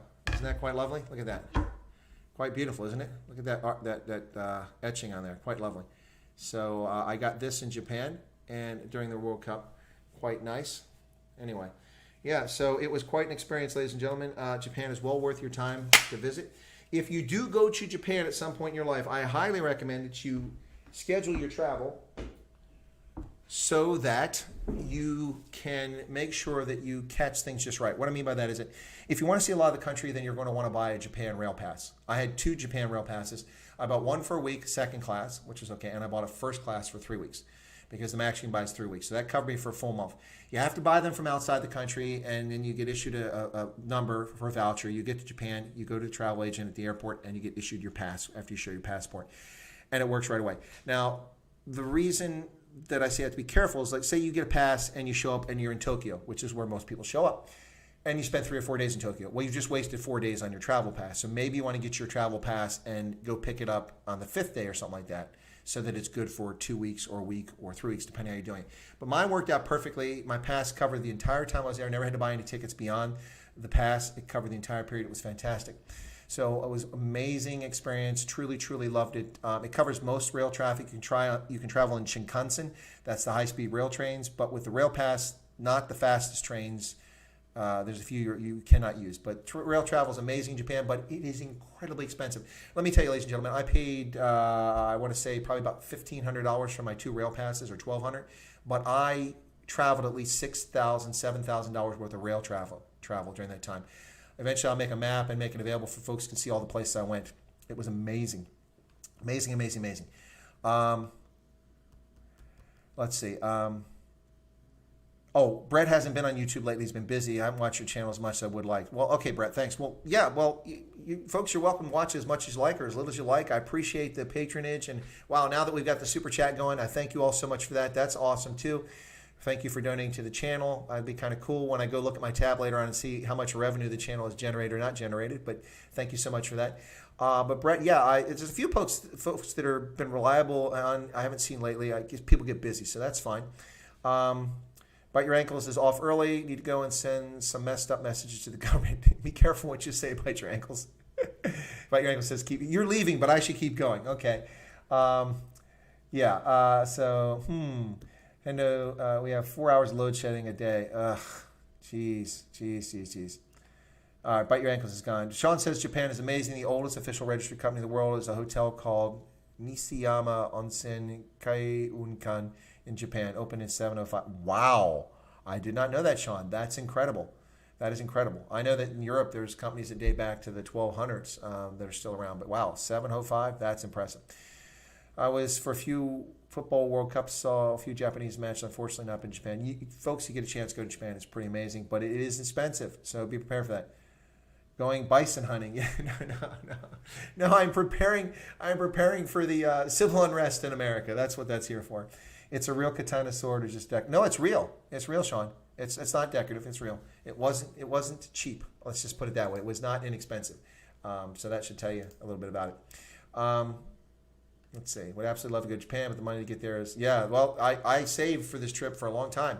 I put my money aside for a couple years. I bought my Rugby World Cup tickets in each window that came up, and I spent a lot of money on those tickets, by the way. It's expensive. More expensive than even England, which was expensive. At least the best deal so far when it came to Rugby World Cup is the women's in Ireland, which was very inexpensive, the women in Paris, and then New Zealand, which was relatively affordable. Surprisingly inexpensive tickets for New Zealand, but they're pretty pricey. Brett's got to go to work. All right, Brett, take care, man. Graveyard shift worker. You're right, Japan's awesome. Okay, cool. We must stop calling it load shedding. You call it rolling blackouts so everyone can outside. Well, no, we get load shedding, Vernon. People outside South Africa know what load shedding is. How severe was the typhoon? It was bad. Paulie, that typhoon, Hagibis, was really, really bad, guys. By the way, while I was in Japan, for those who don't know, a little bit of shameless self-promotion here. I also am a journalist, and I wrote articles about the Rugby World Cup, mostly from a cultural standpoint about Japan, but a couple of them actually covered games. And they were published by DJ Coyle Rugby, and I'll put that in the chat real quick so you guys know what that is. You can look it up if you want. DJ Coyle Rugby, COOILRUGBY. So DJ Coyle Rugby, that's an American who has an amazing rugby site, and he covers news, and he has a lot of contacts, so he has a lot of news before even the major news sites have, which is pretty impressive, especially for U.S. rugby, but not strictly U.S. rugby. If you go to his channel, he has a Rugby World Cup channel. If you click on that, you scroll down, or I think you might even be able to search, look for Chris Wyatt, you'll find a dozen stories that I wrote. In the 30 days I was there, I wrote 12 stories that were published online, newspaper articles about my experience with graphics and photos. And you can imagine that was a lot of work, ladies and gentlemen. I would go to a game and then get back to my hotel, and sometimes the hotel was in another town, or sometimes it took a while to get there. sit down on my laptop, type out my story, have some notes maybe from the game when I was watching it, pull up the photos I thought were best to enhance the story, and then send it off. And I wrote about Typhoon Hagibis. There's a photograph of me with the big screens in the train station showing the effects of the typhoon.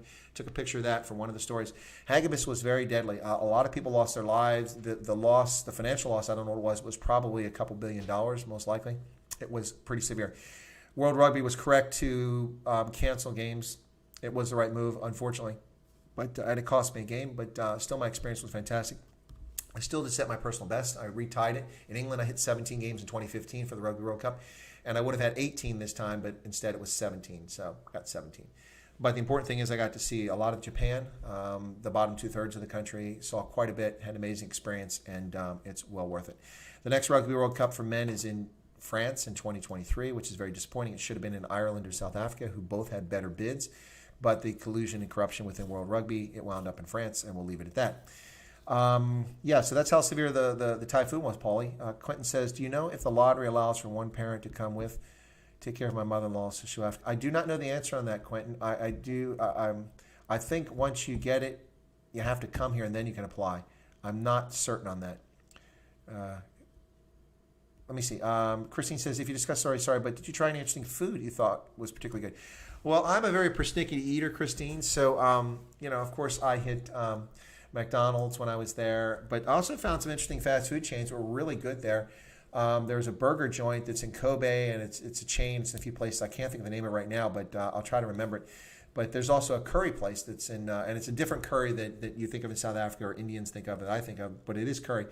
And my goodness, it can be quite spicy. And it's kind of a fast food joint. I ate at that quite a few times in Kobe and other places, and it was pretty cool. But I don't eat sushi. I did eat a lot of Japanese food, but I don't eat sushi, so I avoided that. But it was interesting. I try to, if I'm at a holiday, I typically skimp on meals. What I mean by that is I'll just get fast food or something because I want to see a place, I want to get to a place, which is more important to me to have that experience than it is the food necessarily, sometimes. But I did eat Japanese food when I was there, absolutely. Ireland should get it next. Yeah, Ireland should have got it in 2023. It's a shame they didn't. You need to be a citizen before. No, I don't think that's true, Gareth, because people with permanent residency are able to sponsor family members to come here. I'm pretty sure that's true. Anyway, have I been to India? No, I've not, Sloat. Hey, you're there. Good to see you, Sloat. How you doing? I didn't know you were there, my friend. Welcome aboard, folks. So we're now at an hour and 32 minutes. And what time? So in South Africa, it must be about 9:30 at night, and in Botswana, 9:30. Yes, I've never been to India. I would like to go to India, but that, for me, is kind of the adventure travel, India. India is quite a vast place and lots going on there, and I really wouldn't know where to begin. I don't do package tours, and if you watch Herman Roos' channel, you'll see our discussion about package tours. Not that I'm opposed to them. They serve a purpose, and I've actually done a few, but for very specific purposes. I don't like the lack of flexibility. They're inflexible. You have to go where they want you to go, when they want you to go, and do what they want you to do. And I like the flexibility of, let's stop here. That's interesting. What's going on over here? I like that flexibility, so usually I travel somewhere where I can hire a car. In Japan, obviously, I didn't have a car. I used the trains, but it worked. There's only a few times I had to walk a long distance, and that was usually try to get to a military base. But pretty much everywhere I need to go in Japan, I can get there by train. Relatively easy.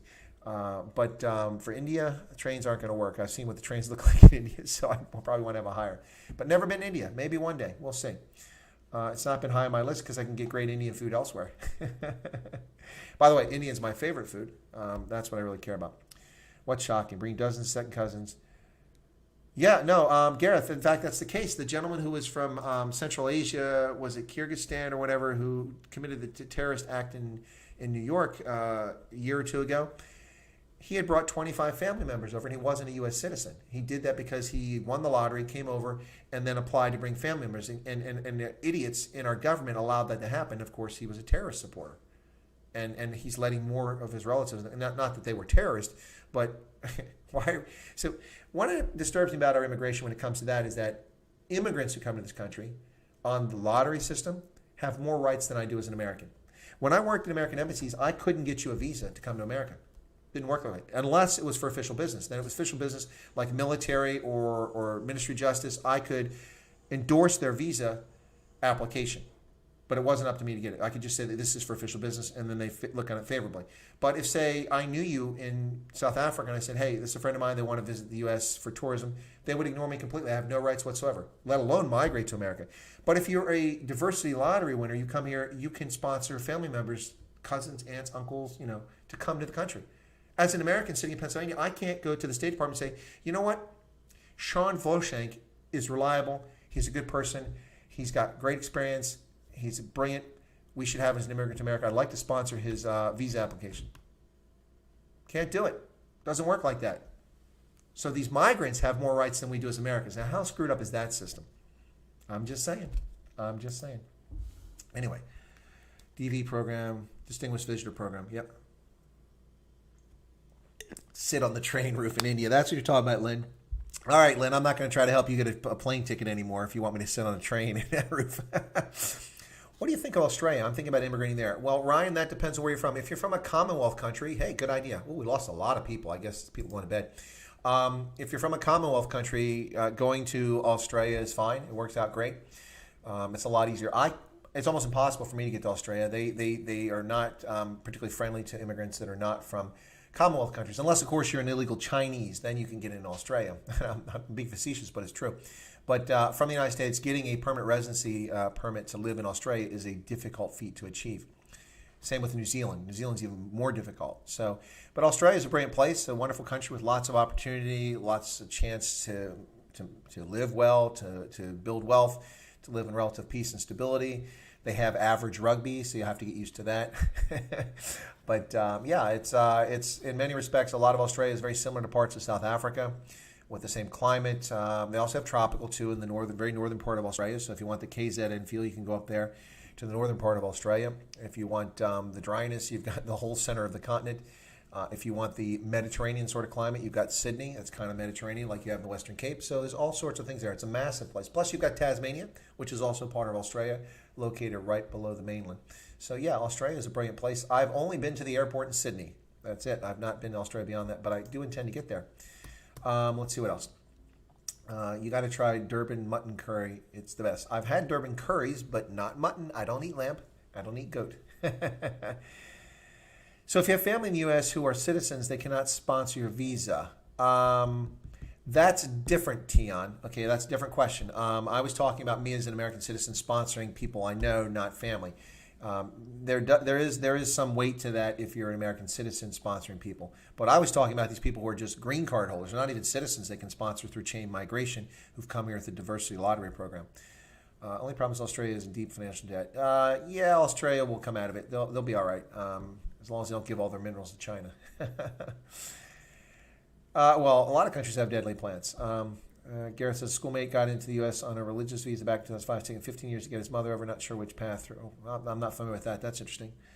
Family in Australia went there after independence in Zim. Glad my parents brought us to, yeah. Yeah, a lot of South Africans don't really care for Australia, even though they've been there, so I don't know what the deal with that is.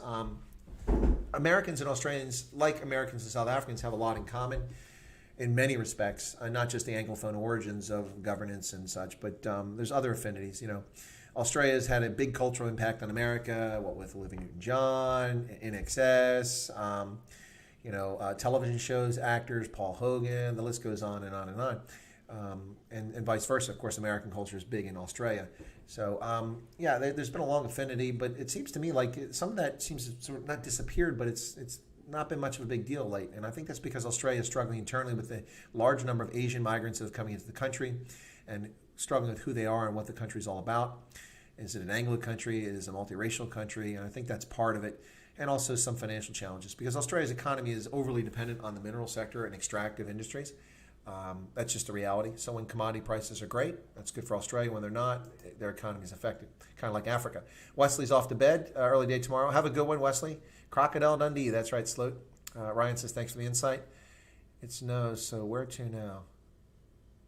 I'm not sure.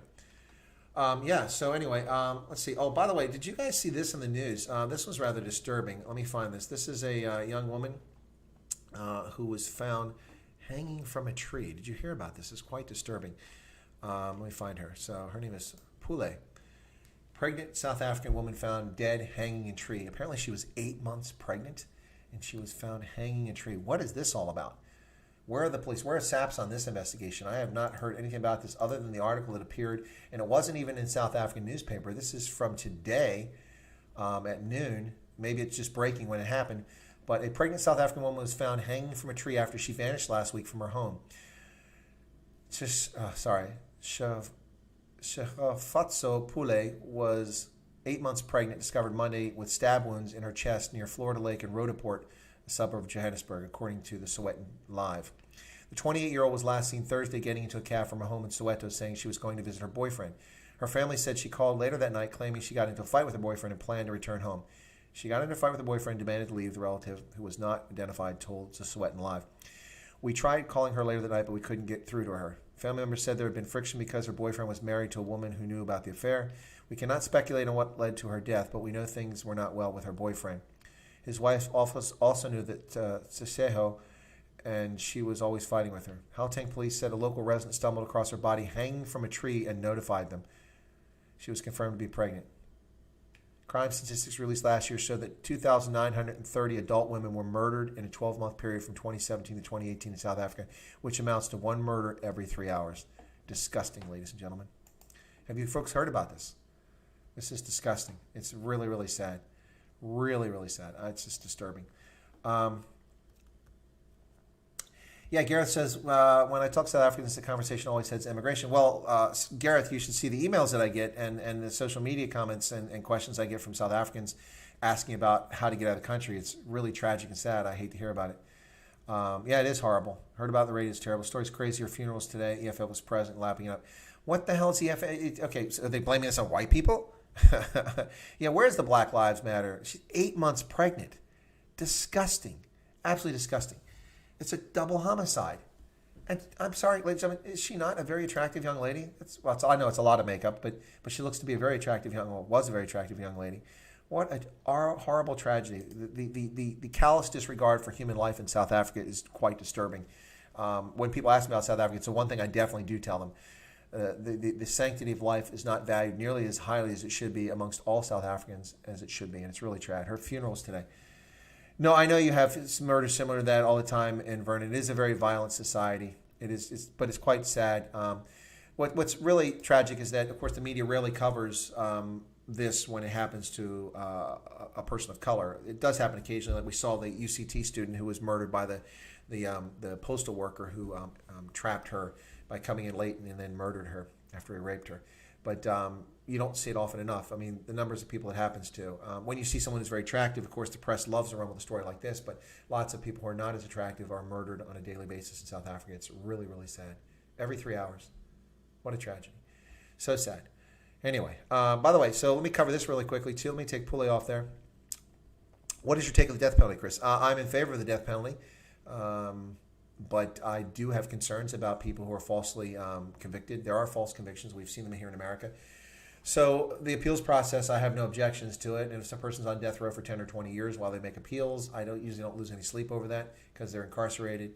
And if they were in fact guilty, then they'll die. But if they were not guilty, then there's a chance before they're put to death they can be released. And so with DNA evidence, it's really changed the ballgame when it comes down to false convictions. Juries are highly unreliable, and witnesses are very unreliable, eyewitnesses. Let me give an example here. So someone was trying to break into a car in front of my home. It was an Albanian in Germany in 1991, I think it was, after the Gulf War. And I woke up, looked out the window, saw it, ran downstairs with a nightstick, a baseball bat, and tried to chase the guy, but he ran around, saw him from behind, went down the corner. He came through some bushes, turned and looked at me. I saw him. He was about 5 meters from me. So I started walking up the street with my baseball bat like this. And he ran, he jumped in a car, backed up. 9 months later, after I filed a police report, 9 months later, the German Polizei found this guy because he was breaking another car. So they found the report that I had reported on this guy and described him. They brought me in. They showed me a photo lineup and asked me to pick the guy out. I couldn't pick him out. I'm an intelligence officer. I like to think I'm relatively smart, and I've seen a lot of things in this world, and I trust my memory. But I couldn't positively identify the guy. So eyewitnesses are unreliable, and people convicted on eyewitness testimony can be suspect depending on the circumstances. So yeah, the death penalty, I'm in favor of it, but I don't have a problem with the appeal system.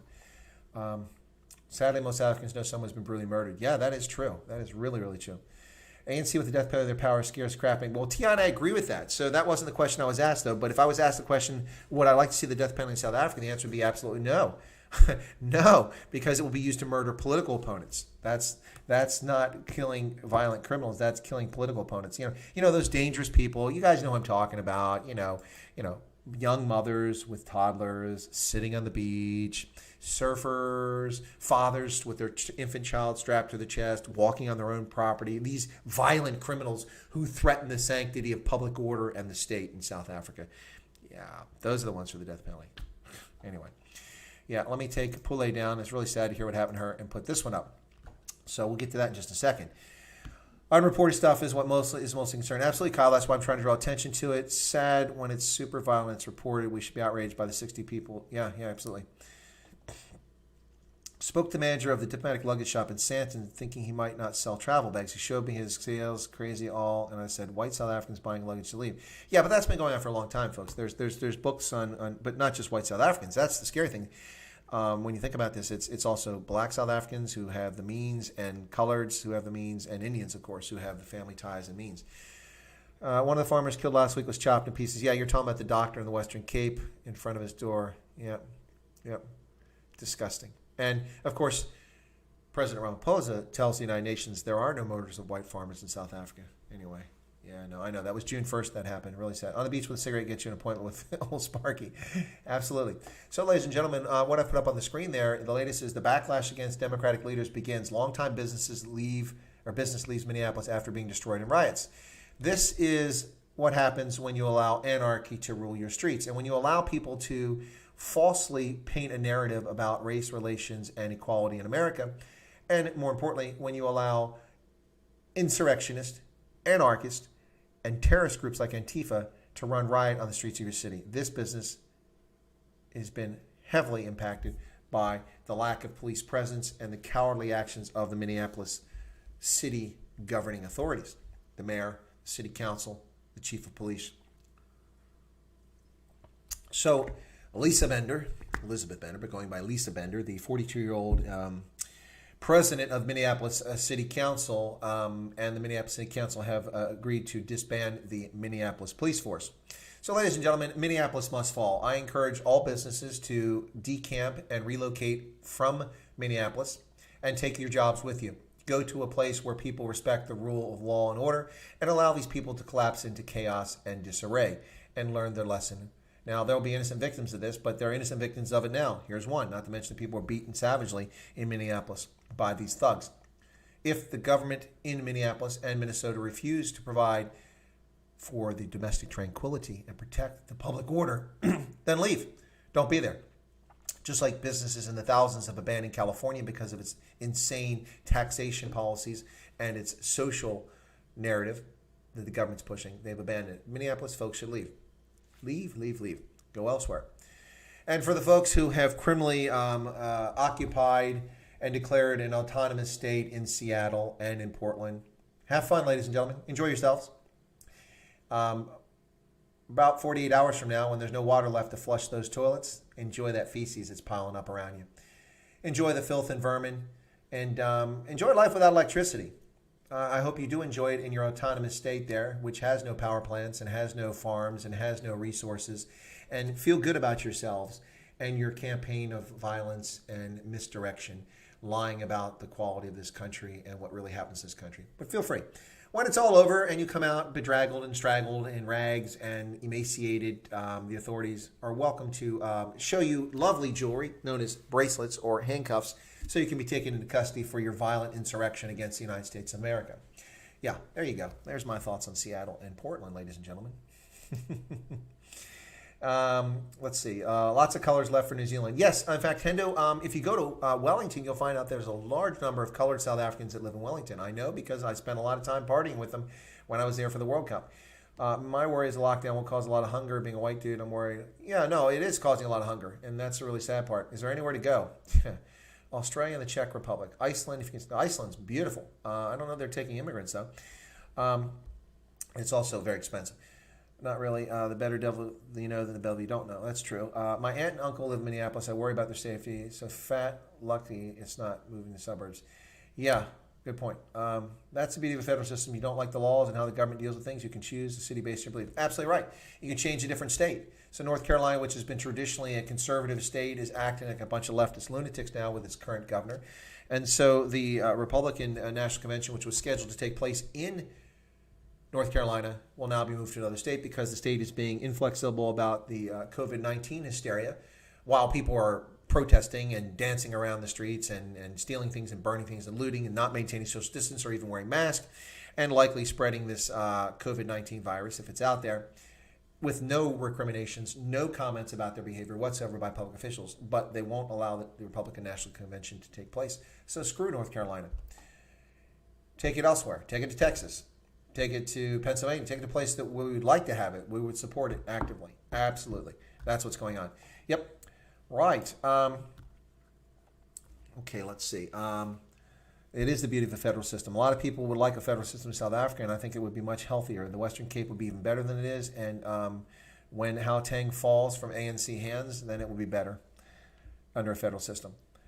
All right, so so that's the picture I want to show you from Minneapolis yesterday. So ladies and gentlemen, just a quick roundup update. I did 2 videos today. One talking about how scary things in South Africa are becoming, and in that I talked about the Nelson Mandela Foundation's statement, which advocates the use of violence, and for shame on them.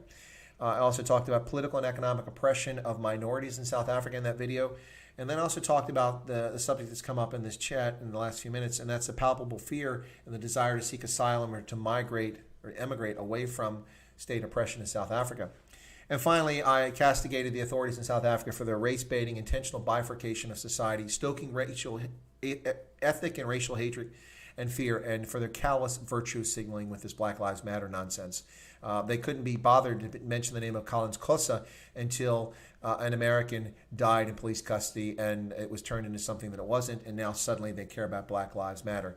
They sure don't care about this young lady and what happened to her and the countless black men and women murdered each and every day in South Africa, or whites that are murdered for that matter.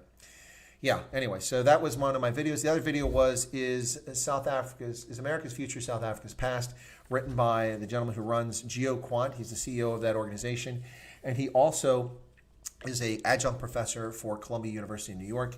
And he wrote this article in which he denigrates the United States, and I took issue with it, so I made a video in which I pointed out several things he stated, and I directly quote from what he said, and then I refuted. So for instance, he talked about increasing wealth disparity and how America is unequal. Well, I looked at 1994 at the date that the first graphical browsers became available and the IT revolution took place and mass wealth was created for people like Bill Gates, Jeff Bezos, Larry Ellison, Steve Jobs, and many others. They accumulated trillions of dollars of wealth into their hands. What happened with wealth disparity? Well, it's virtually unchanged from 1994 to today. It's slight blips up and down, but from 40.4 to 40.6 to 41.4, something like that. So virtually no change. So I refuted his claims in there, and hopefully you enjoyed that video. That one's not getting as much attention as the one about South Africa, but both of them talk about South Africa. So there you go. So let me see what else we got over here. And also today, updated news for everybody. For those who don't know, who've come in late, you may notice that there is a super chat button down there. You are welcome to donate to the channel if you like, Chris White Africa, for the Indaba Africa group. We do happily take donations. Thank you so much for that. That is a consequence of my viewers and many viewers asking for me to make that available because they like that feature. I can understand that. I do also super chat on other channels, so it's a nice feature to have. So you now have super chat available. If you want to sling a super chat or a super sticker on there, you can do that on this channel now. That's at your discretion, and feel free to do it. I am not selling merchandise. I have to have merchandise is 10,000 subscribers here in the U.S. and to have membership, which is what other people ask, and I was considering the membership, but apparently I have to have 30,000 subscribers before I can have members, which is insane. I'm seeing people in South Africa with 2,000 subscribers and they have membership available to them, so it's pretty crazy. Anyway, but that gives me more time to think about what I would make available to members only, so no hurry, no rush there.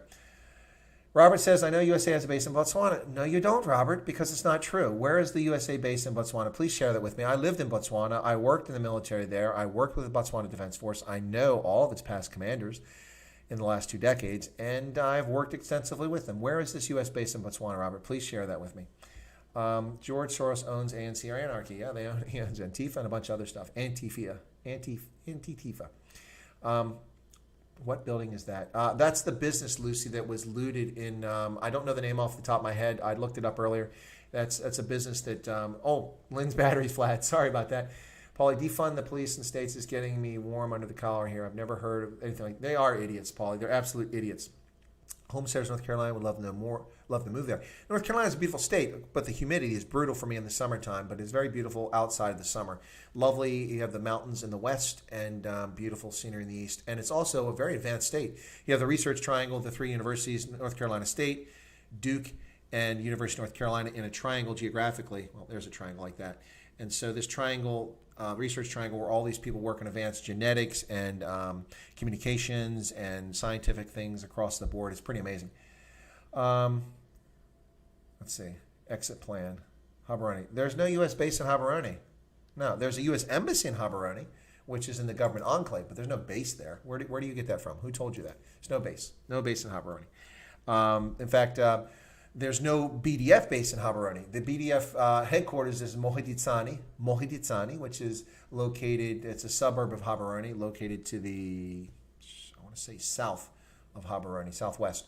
And it's about a 10-minute drive from central Habaroni if the traffic is good.